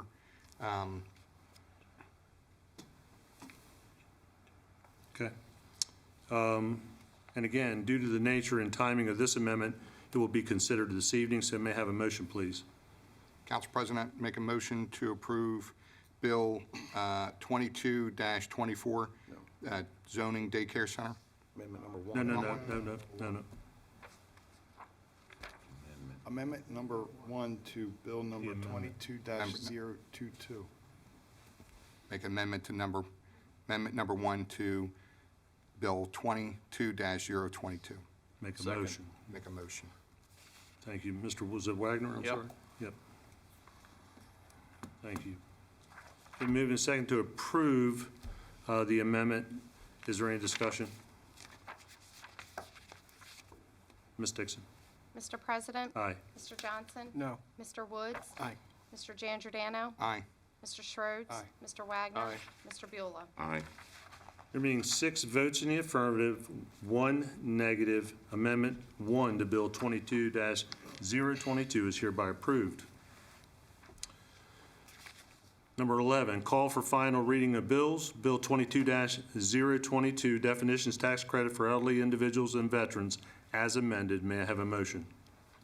Council President. Mr. Schroeds. Council President, I make a motion to approve Bill number 22-022 as amended. May I have a second? Second. Thank you, Mr. Giangiordano. It's moved and second to approve Bill 22-022 as amended. Is there any discussion? Mr. Wagner. It is available in amended form? Yes. Yes. Okay, thanks. Yes. Anyone else? Ms. Dixon? Mr. President? Aye. Mr. Johnson? Aye. Mr. Woods? Aye. Mr. Giangiordano? Aye. Mr. Schroeds? Aye. Mr. Wagner? Aye. Mr. Beulah? Aye. Being 7 votes in the affirmative, 0 in the negative, Bill 22-022 as amended is hereby approved. Bill 22-023, Harford County Sheriff's Office Pension Deferred Retirement Option Program. May I have a motion, please? Mr. President, Mr. Woods. I move to approve Bill 22-023, Harford County Sheriff's Office Pension Deferred Retirement Option Plan. Second. Thank you, Mr. Schroeds. It's moved and second to approve Bill 22-023. Is there any discussion? Ms. Dixon? Mr. President? Aye. Mr. Johnson? Aye. Mr. Woods? Aye. Mr. Giangiordano? Aye. Mr. Schroeds? Mr. Wagner? Aye. Mr. Beulah? Aye. Being 7 votes in the affirmative, 0 in the negative, Bill 22-023 is hereby approved. Bill 22-024, definition zoning daycare center. May I have a motion? Mr. President, I move to approve Bill -22-024 zoning daycare center. Thank you. May I have a second? Thank you, Mr. Schroeds.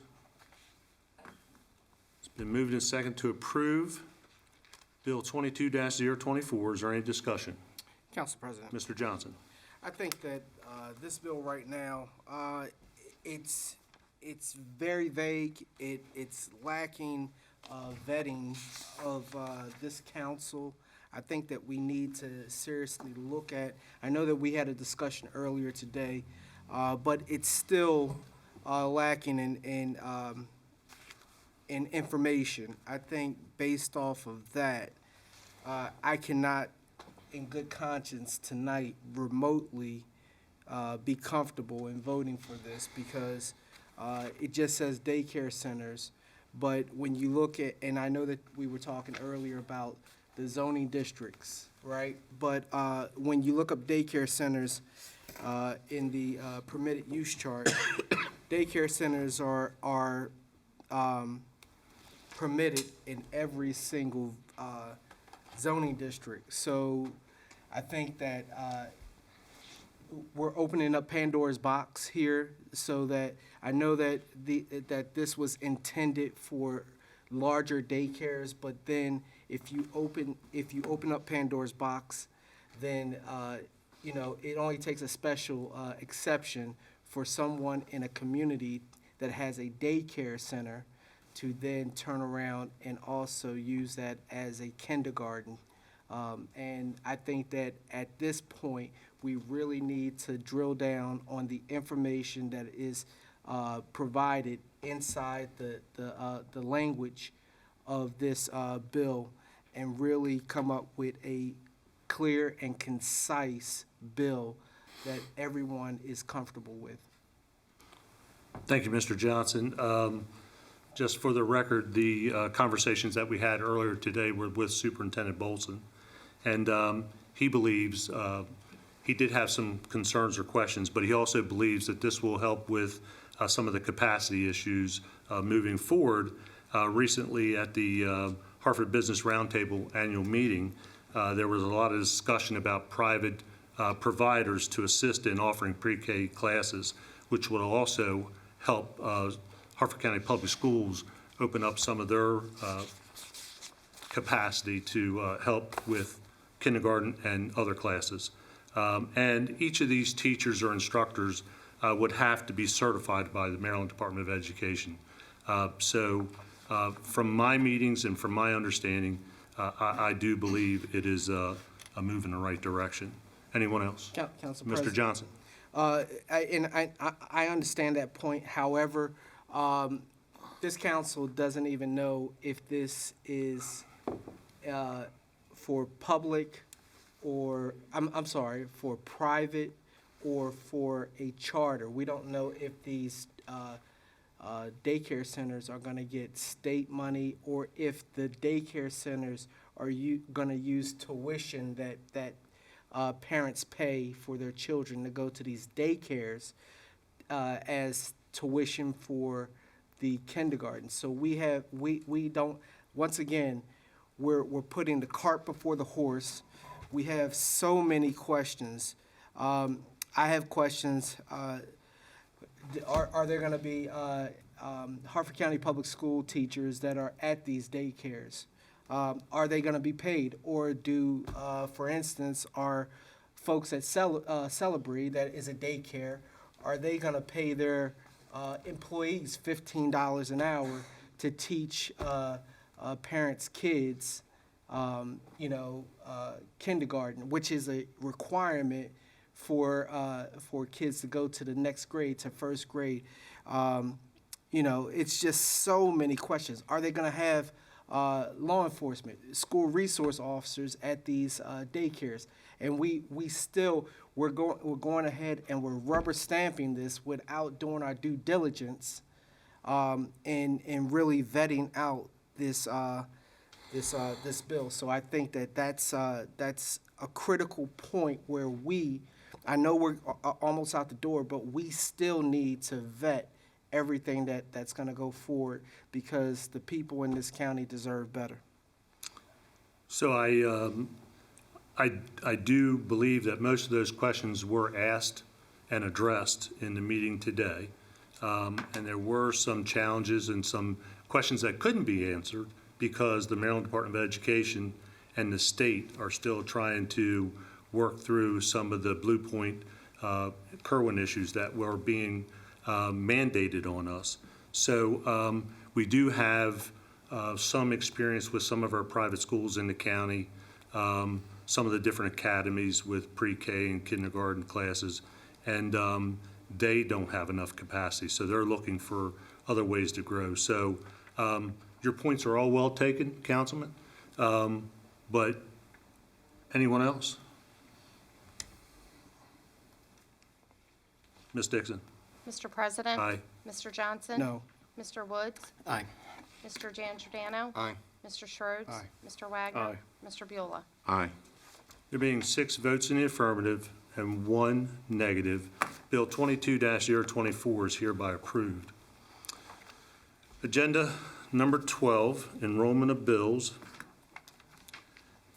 Bill 22-022, Bill 22-023, Bill 22-024 are certified as being the text finally passed.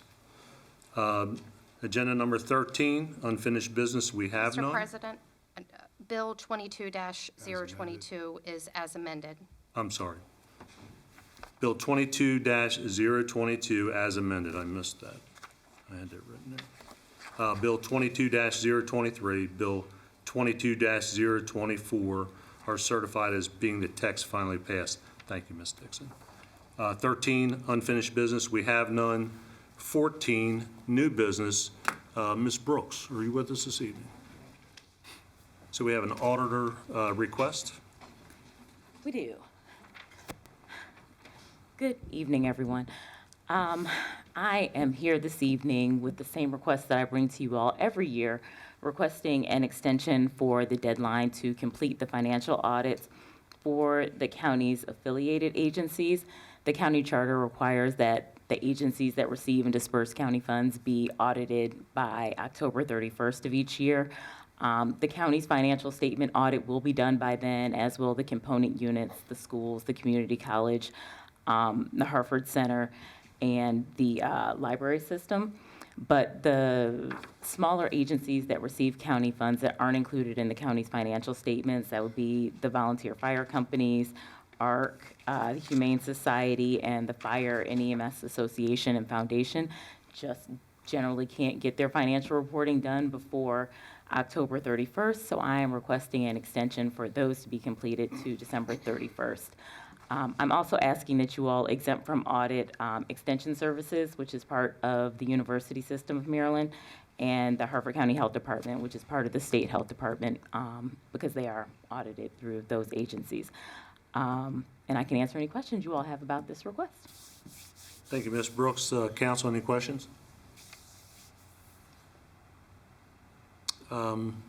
Seeing none, may I have a motion? Miss, Anyone? Council President, Thank you, Mr. Schroeder. I make a motion to approve the auditor's request of the FY22 audit extension. Second. Thank you, Mr. Giangiordano. It's been moved and seconded to approve the request. Is there any discussion? Ms. Dixon now. Mr. President. Aye. Mr. Johnson. Aye. Mr. Woods. Aye. Mr. Giangiordano. Aye. Mr. Schroeder. Aye. Mr. Wagner. Aye. Mr. Beulah. Aye. Thank 7 you. votes in the affirmative, 0 in the negative. The auditor's request has been approved.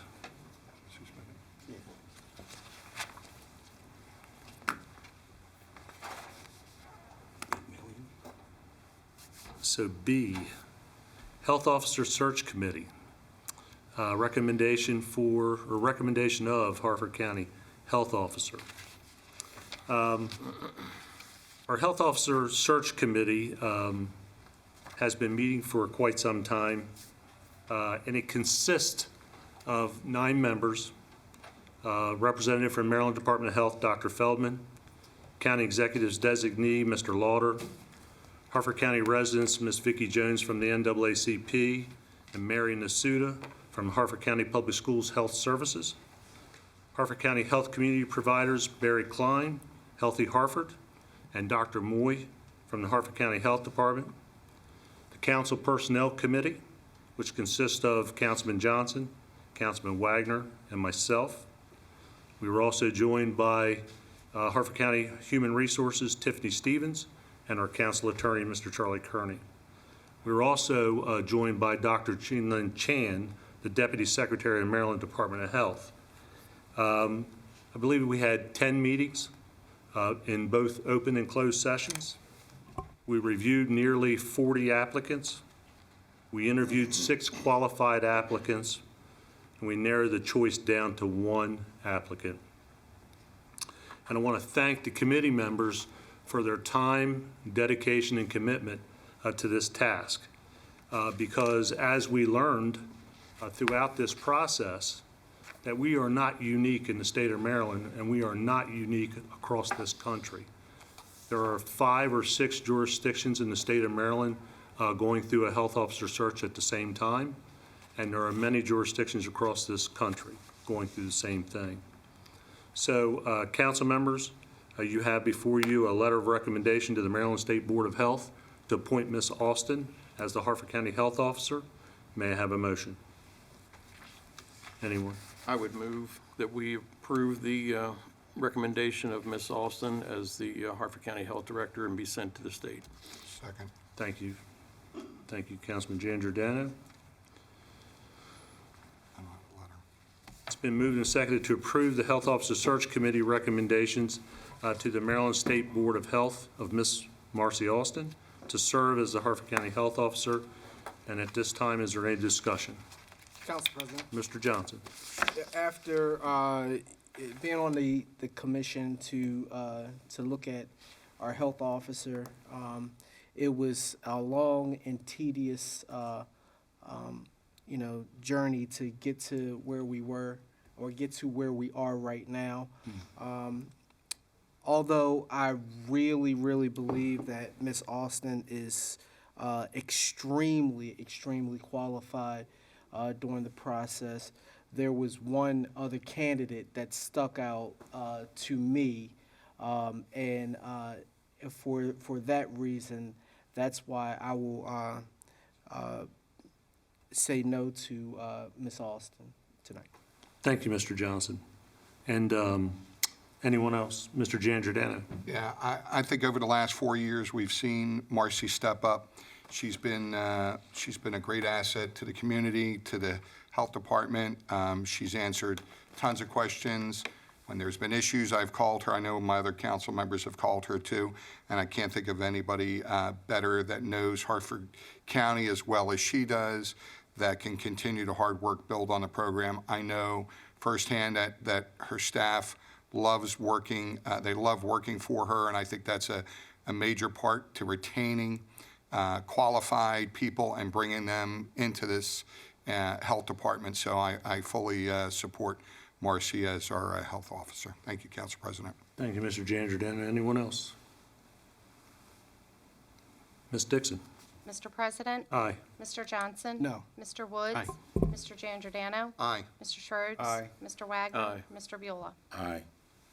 Being 6 votes in the affirmative and 1 negative, the recommendation is hereby approved.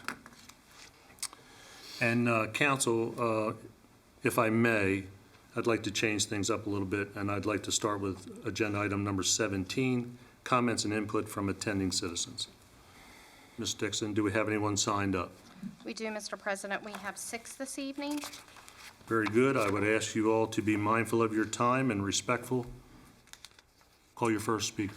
Glenn Gillis, followed by Ron Stuchensky.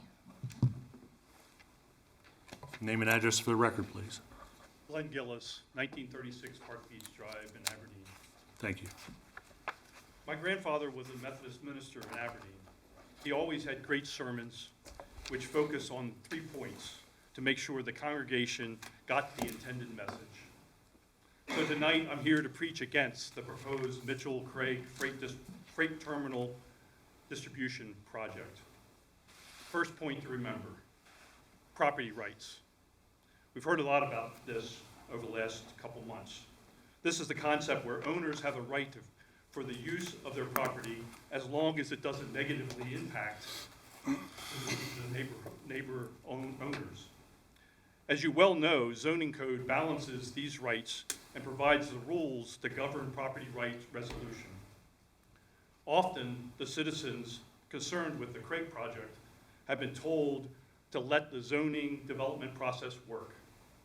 Unfortunately, given the past and ongoing history of Harford County, we don't believe that this is being fairly implemented. Second point, type and intensity of use and impact. This is fundamental in the code to gauge appropriate use as described by the zoning district definitions and the permitted use tables. This is how we reconcile all property owners and community rights. However, owners, developers, and the county are moving forward with plans, even as many of us argue that the Craig project is incompatible with the nature of the Perryman community and in fact is illegal according to the code. Now they are in the process of increasing the heights of the building from 40 feet to 65 feet. No other buildings like that no other distribution centers like that in Harford County. Increasing the volume of the freight being stored and processed increasing the number of trucks needed to transport this freight, thus increasing the intensity of use, and further validating that this is not appropriate under existing code for light industrial zoning, and it also just doesn't make good sense. 3 points: property rights, intensity of use. What was the third point? The third point, our county administration and elected officials must do the right thing and act to stop this development and fix the process so that it is community-based, not developer-based. Do the right thing for the citizens, or we'll eventually find and elect ones that will. Property rights, intensity of use, do the right thing. Amen. Thank you. Good evening. Ron Stuchinski, 319 Marina Avenue. I did like the Rotary motto that was said here earlier, service over self.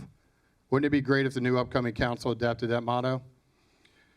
Last meeting, Ken Shannon stood up here and made you aware of a new substantial plan changes submitted by Whit McQuaig of Craig. Did we get any info on a possible new SIM or DAC hearing required by the county for these changes? Do we have dates at all for these meetings? Remember when Dimwit stood outside your chambers the day of the moratorium vote with 7 of his workers holding signs saying jobs? Remember the developers, landowners, builders, lawyers all stood up here and used the word jobs repeatedly? Well, newsflash. The new plans of the mega freight cubes eliminate over half the jobs they so badly needed to create it. In an area that's already down almost 35% in employees needed to fill current open warehouse positions. So why are we, the residents of Perryman, still fighting these mega freight cubes being proposed from ruining our community, you ask? I can tell you why. Just visit campaignfinance.maryland.gov. There, you can see how much money from developers, local builders, local attorneys that represent them is being pumped into every pocket from Glassman all the way down to our local District F Councilman, Curtis Beulah. I mean, why on God's earth would someone spend more money campaigning than they make annually as a councilman? Or why even would they spend more time waving the cars on the highway than working for the constituents? Makes you wonder, doesn't it? So let me get back to a couple points in the mega freight cube now proposed, I found, published, in a list of pros and cons. Possible positive outcomes. May be located where adequate infrastructure exists. Nope, not us. May include green and renewable infrastructure to offset environmental impacts. Nope, we haven't had a survey and study in over 2 decades since the current buildings were built. Design may improve community skyline. Now, that's kind of hard to do on a farmland on the Bush River. Negative outcomes: increased energy management needs, decreased air quality due to freight traffic and truck idling, increased wear and tear on roads, fewer jobs. I repeat, fewer jobs. Increased freight traffic. Increased freight traffic. Incompatibility design that substantially harms community skylines. Do you think we really want a 60-foot skyscraper in Perryman?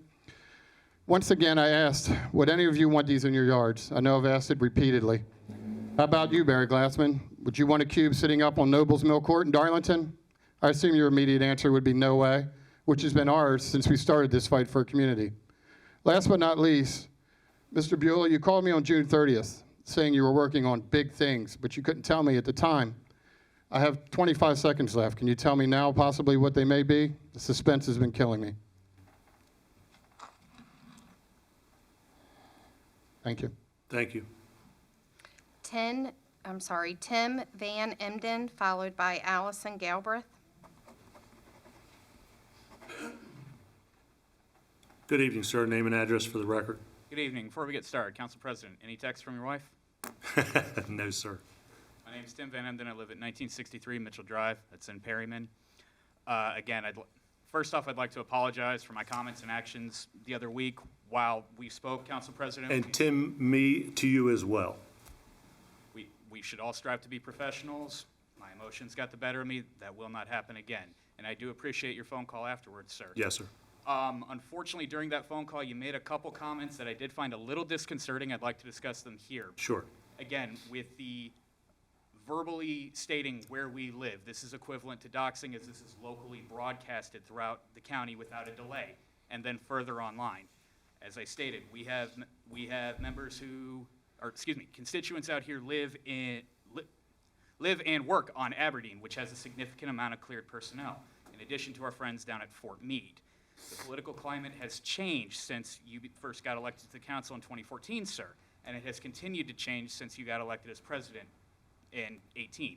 To sit there and say this has been the rule for the last four presidents, and to basically insinuate or come out, not necessarily come out and state, but insinuate this is the rule and this is how it should be, is rather disingenuous, because it makes it seem like either A, you don't have the authority to change a rule, not even a law, a rule, which we all know is ridiculous. This country has a very storied event of that going all the way up to the 18th and 21st Amendment in the United States Constitution. That is something I'd like the council to take a look at. I understand there are things that need to be worked out with it, but still, we as private citizens should have a higher level of expected privacy than you gentlemen as elected officials. And unfortunately, we're the ones sitting here giving out our address across local television. I have yet to hear you do that. And I understand that there will need to be things worked out. That's pretty much where I'm going to be at tonight. Thank you. So Tim, before you walk away, my address is 303 West Lane, Churchville. I've been there 44 years. I think everybody knows where I'm at. But to your point, we typically don't respond. But to your point, the next council will have an opportunity to check that or take that up and make changes if they like. I understand, sir. I just wanted to get this on record as well as the apology. Appreciate it. Thank you, sir.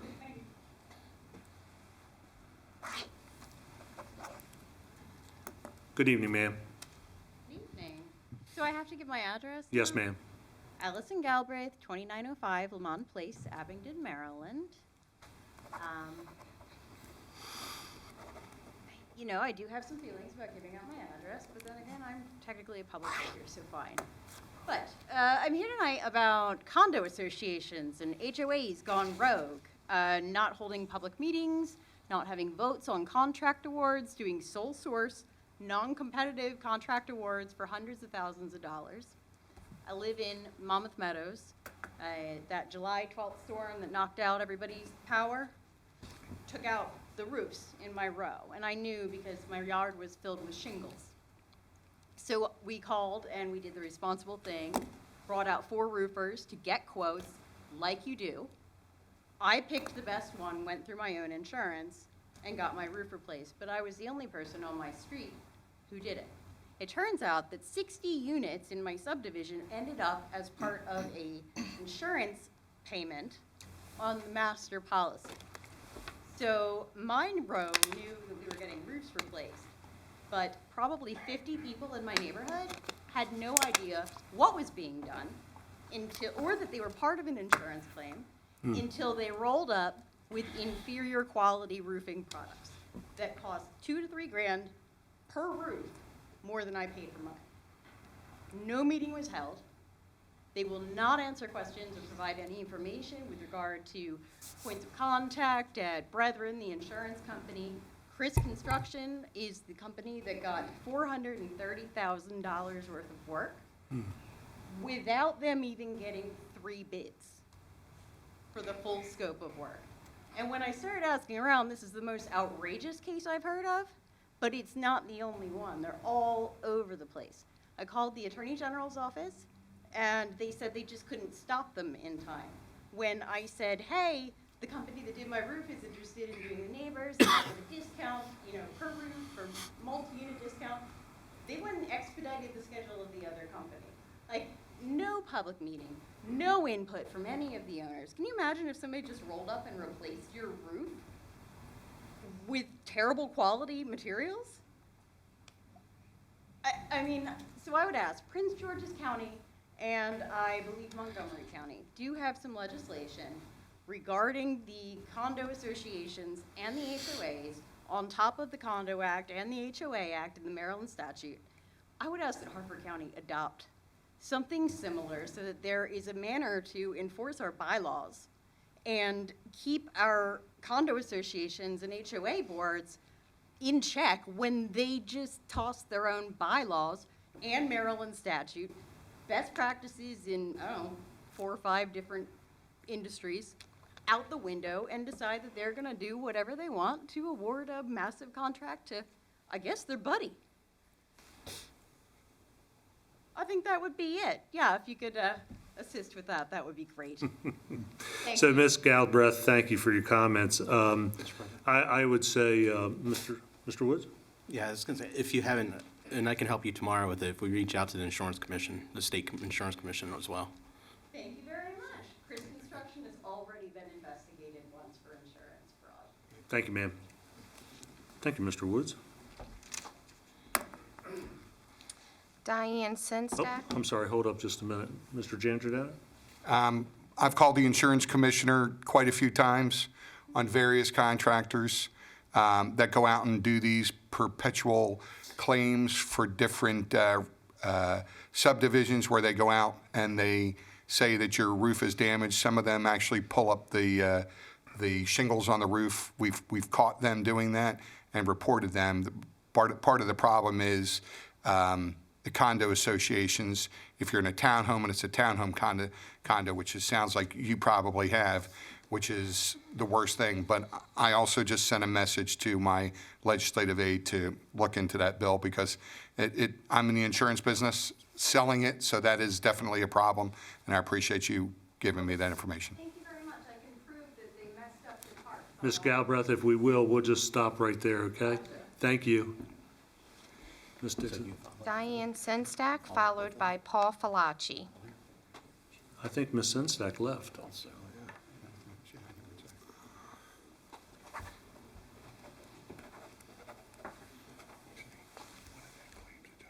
Name and address, sir? I believe she left, yes. Paul Falacci, 320 Marina Avenue, Perryman, Maryland. I'm going to talk about enterprise zones. What good have enterprise zones brought to the residents that actually live in them? An enterprise zone is a geographic area that has been granted special tax breaks, regulatory exemptions, or other public assistance in order to encourage private economic development and job creation. In Harford County, we encourage the creation of well-paying jobs from the code, ensure retention and spur expansion of resident businesses, or two other things. Tax incentives, tax credits are available for 10 years on property tax, and $1,000 tax credit per person in the first year that can increase to $6,000 per employee over 3 years for the resident businesses, or the businesses that are in there. Enterprise zones residents. So let's talk about the residents that are in Perryman, that, in the buildings there, or the freight distribution centers. Ensure retention and spur expansion of resident businesses. So Amazon, headquarters, Seattle, Washington. They're all getting tax breaks, these companies. XPO Logistics, headquarters, Greenwich, Connecticut. Sephora, headquarters, Paris, France. Coldwell Banker Real Estate, headquarters, Dallas, Texas. And that's the 860,000 square foot distribution freight terminal that's empty on Old Stepney Road. Enterprise zones do not help the actual residents that live in, around, or near. Resolution, let's talk about enterprise zones more. Resolution 1217 in 2017 was sponsored by Councilman District F. Curtis Buelow. Besides the two lots, it added 114 acres to the enterprise zones. Besides the two lots on Perryman Road and on Chelsea Road, it added 88-acre lot on Old Stepney Road. This expansion came outside the 10-year renewal cycle of the normal enterprise zone. He was also one of 6 councilmen that voted to expand the enterprise zone in Abingdon, in Abingdon on Resolution 719 in 2019, on 9 April of 2019, to give tax breaks for Abingdon Woods. It was also outside the 10-year renewal cycle. How many resolutions has Councilman Buelow from District F given to over the same time period to approve bus stops? 0. How many resolutions during this time to add sidewalks? 0. How many resolutions to add crosswalks? 0. How many resolutions to improve parks? 0. What are we doing with all the tax breaks and the tax money if we're not applying it to the residents that are in the areas of these enterprise zones?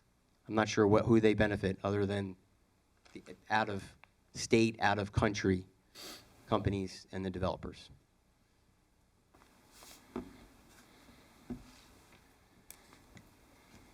Anyone else? There are no more speakers, Mr. President. All right. With no other speakers, we'll go to agenda item number 16, business from council members. Mr. Johnson? Thank you, Council President. I guess tonight would probably be my last council meeting, so don't anybody jump out of your seats. I know my wife is over there jumping out of her seat. I just want to go on record and thank the people of my district. I really, really appreciate serving the people of my district, and it was my honor and it was a privilege for me to sit here and advocate for my community. So I just want to thank my community for allowing me to be one of their leaders in the community. I want to thank my aides, and I said my aides because I had two in my term here, and I'm going to shout out Rachel Pedersen and my current aide. He's a little country, and he's a little bit of rock and roll, but Ryan Cook, he's done me well, even though his dad retired from the Ravens. His dad was the punter for the Ravens, so he's really been a really good legislative aid for me. I want to thank this lady right here because she is the glue that keeps us together at the county council. Mila, you are tremendous, and this is heartfelt. I really, really appreciate everything that you do for us. I want to thank the deputies. Bernie, I know you over there. Is he awake? Bernie's been a lifelong, not a lifelong friend, but he's been a friend for a long time. And these gentlemen over here, I don't really know you guys over there too much, but I do know Eric out there. So I just thank you guys for keeping us safe because without you guys, we would be nothing in here because there were some rough times in this chamber. Also, I want to thank the lady in the back of the room, my wife. She has been my rock through these 4 years, especially through COVID, and up until these last days. So she's a bulldog. Anybody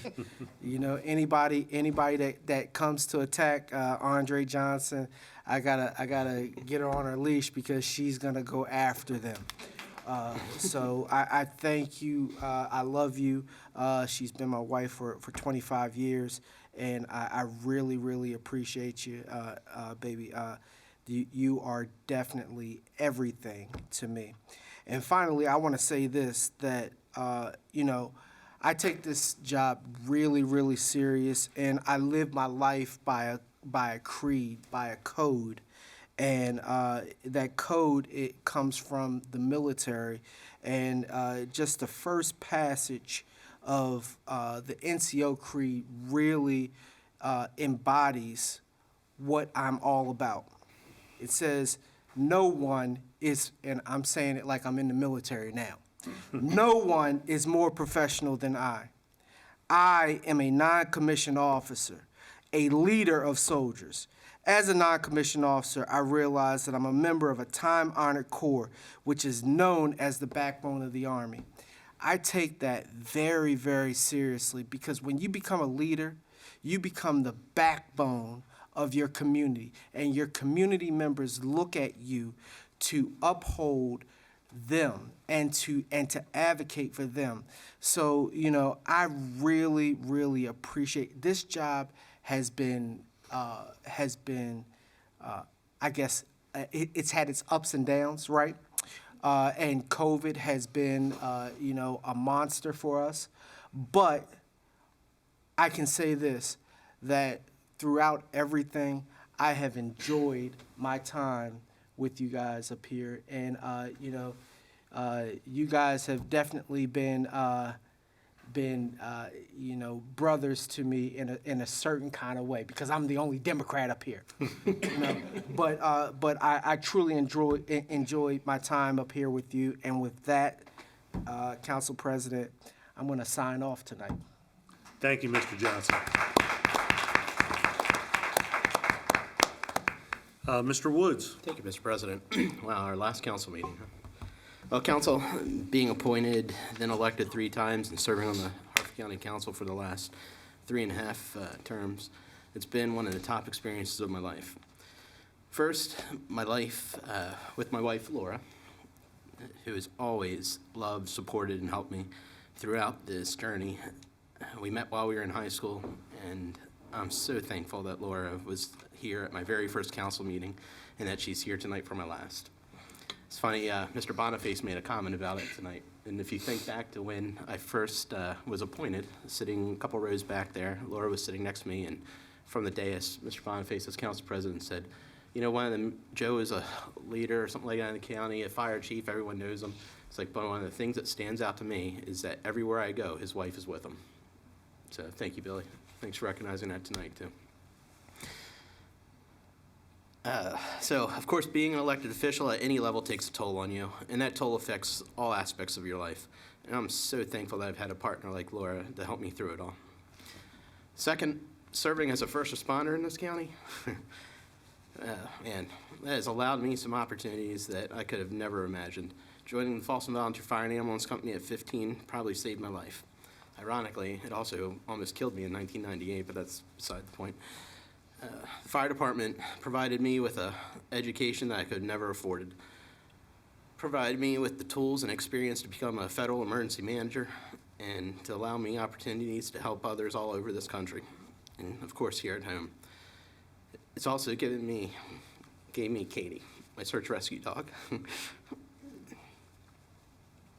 She was here that first council meeting, and I wish she was here tonight too. That was probably one of the highlights of my life, of course. But serving on this council has never been exactly easy, but it's always been incredible. I'm so thankful for the opportunity to be a part of this community and the history of this great county. I'm so proud of the many accomplishments that we've all achieved. I'm proud that I never sent a negative mailer or a negative post about any opponents I ever had. I'm proud that I have just about the same amount of money in my campaign account as I did when I started with, and that's basically nothing. Thank you. Thank you to all my colleagues on each council I served on over the years. I've learned so much from each of you. You'll always be my friends, and I'll think of each of you as my family. Thank you to all the council staff. Mila, you've been awesome. All the council members' aides have been incredible. But Jessica, sorry, she beat you all. Jessica was incredible, and she really helped me out throughout the time I was deployed, always making sure I had everything ready, every answer, every question. She has always been there, and she's an outstanding person. To my replacement, I wish you the best. I hope you find this experience as inspiring and rewarding as I did. The biggest piece of advice I can offer you is always be honest, consistent, and impartial. Let the people know why it's a yes and why it's a no, and never forget why you're here. Aaron, I know that you'll serve District B in Harford County with honor and dignity. Finally, I want to thank the District B community for allowing me to serve this county in this capacity. Thank you for all the support as a candidate and for everyone that came out to support me and to provide important feedback on many issues. The night of my first council meeting, I said thank you to all my supporters, and to those who didn't support me, I said, I hope I can gain your trust. Well, tonight I say thank you to everyone, and I feel like I did just that over the years, served with honor and dignity. Thank you. Thank you, Mr. President. Thank you, Mr. Woods. Mr. Giangiordano. Thank you, Council President. I want to thank all my fellow councilmen for being up here and helping me for the last 4 years, especially April of 2020 when I had back surgery and was out for a month. Thankfully, I was able to stay home and not miss a meeting, although I couldn't sit, and it was quite a lengthy recovery, but I'm glad I'm recovered. But I think it's important that was able to ask a lot of different questions from a lot of different people. Chad, Rob, Curtis, Andre, even Andre, and Joe. But I think you guys all make us think a little bit harder. So I appreciate, Andre, your comments a lot of time, making us think different ways.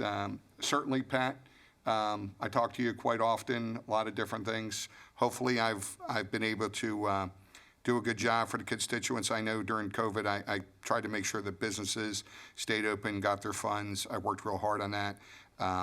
People call me all the time, ask questions. Hopefully, I can answer those questions, be honest. I look forward to 4 more years.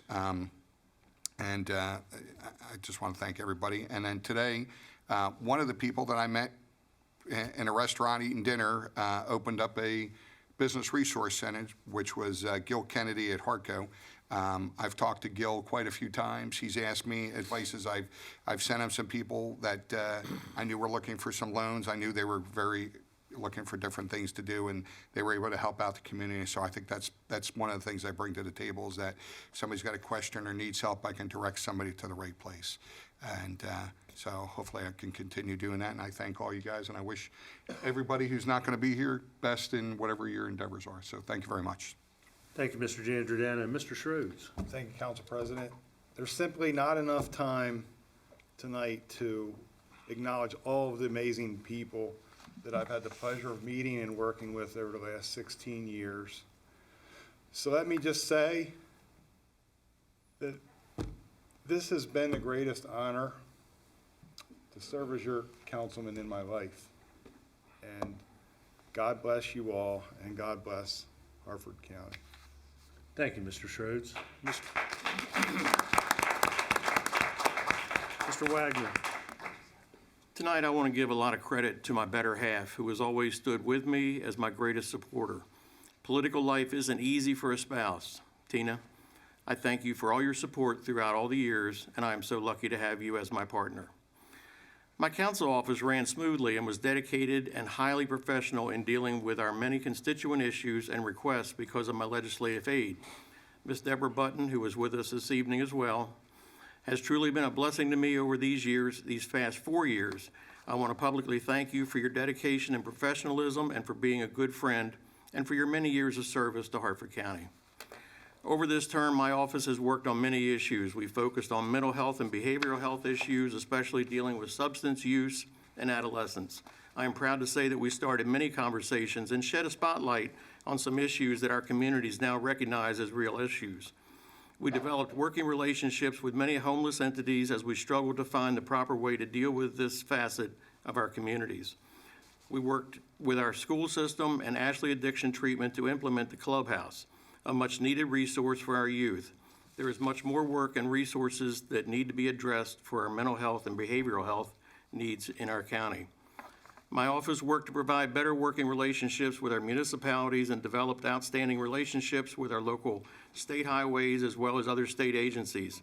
We implemented a Farm Brewery Standards Work Group that ultimately created additional standards that made siting future breweries more compatible.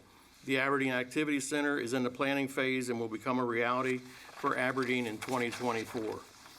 There were many other issues and initiatives that were worked on from my office over the past 4 years. These are just a few examples. COVID did not define this council. It was a problem that was handed to us to deal with, but our work continued. Although the time has passed for any new legislation to be introduced by this council, my office will continue working on constituent issues and will be responding to our citizens. The District E Council office remains open, and I will finish out the term that we were elected to fulfill. I value the relationships that I've developed. I appreciate all the support from so many over the years. Let us all continue to work together to make Harford County a great place to live. It has truly been a pleasure and a privilege serving as councilman for District E. Thank you. Thank you, Mr. Wagner. Mr. Beulah. Thank you, Council President. I think I'll have my vegetable first tonight, and then I'll have dessert.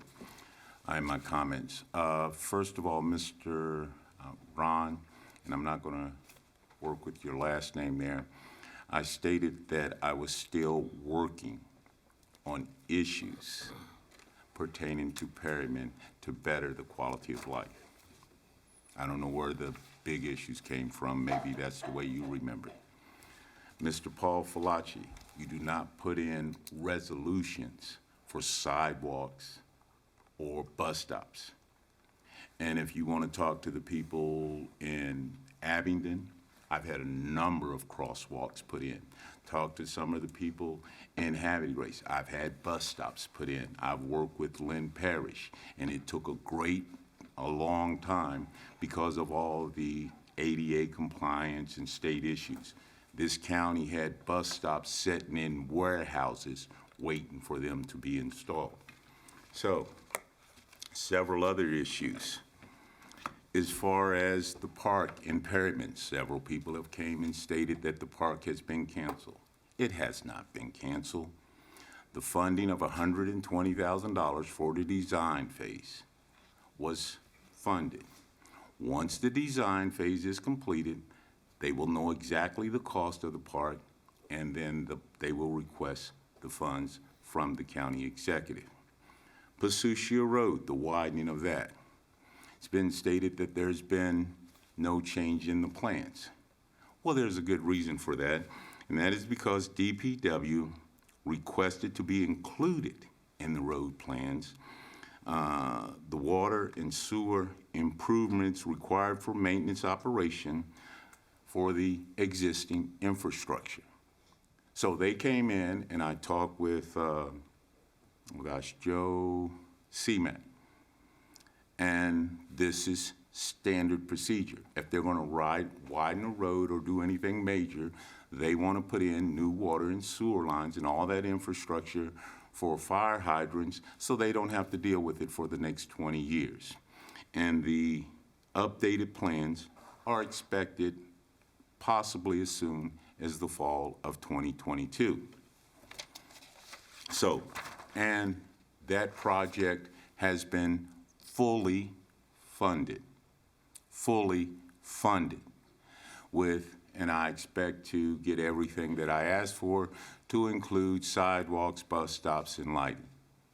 And like I said, when those plans are updated, they'll be available, but there's a reason why they haven't been. As far as the height monitoring system, for those of you who don't know, SB Bill 622 was amended by the General Assembly. I had asked Senator Casserly just to put that bill in for Spasucia Road, Old Stepney, and Mitchell. Now, they amended it to and expanded it to all of Harford County. In other words, a study has to be done to find out where those height monitoring systems will be done anywhere or needed anywhere in Harford County. So as soon as that committee's put together and all that good stuff, then that's when we will look and see about getting the height monitoring systems and where they're going to be. They'll have to be prioritized, but I can't. I feel that Perryman would probably be first on the list, especially since we're going to be widening Spasucia Road. So that's the comments there. Now to my dessert. Councilman Johnson, Councilman Woods, Councilman Schroeds, Councilman Wagner. I'm not going to go into a long, drawn-out statement because I'll end up getting all emotional. You know, there's been a lot of, well, I'll just skip that. But I'm going to just tell you, it's been an honor. It's been a blessing. And I feel all of you, I feel all of you as brothers because I know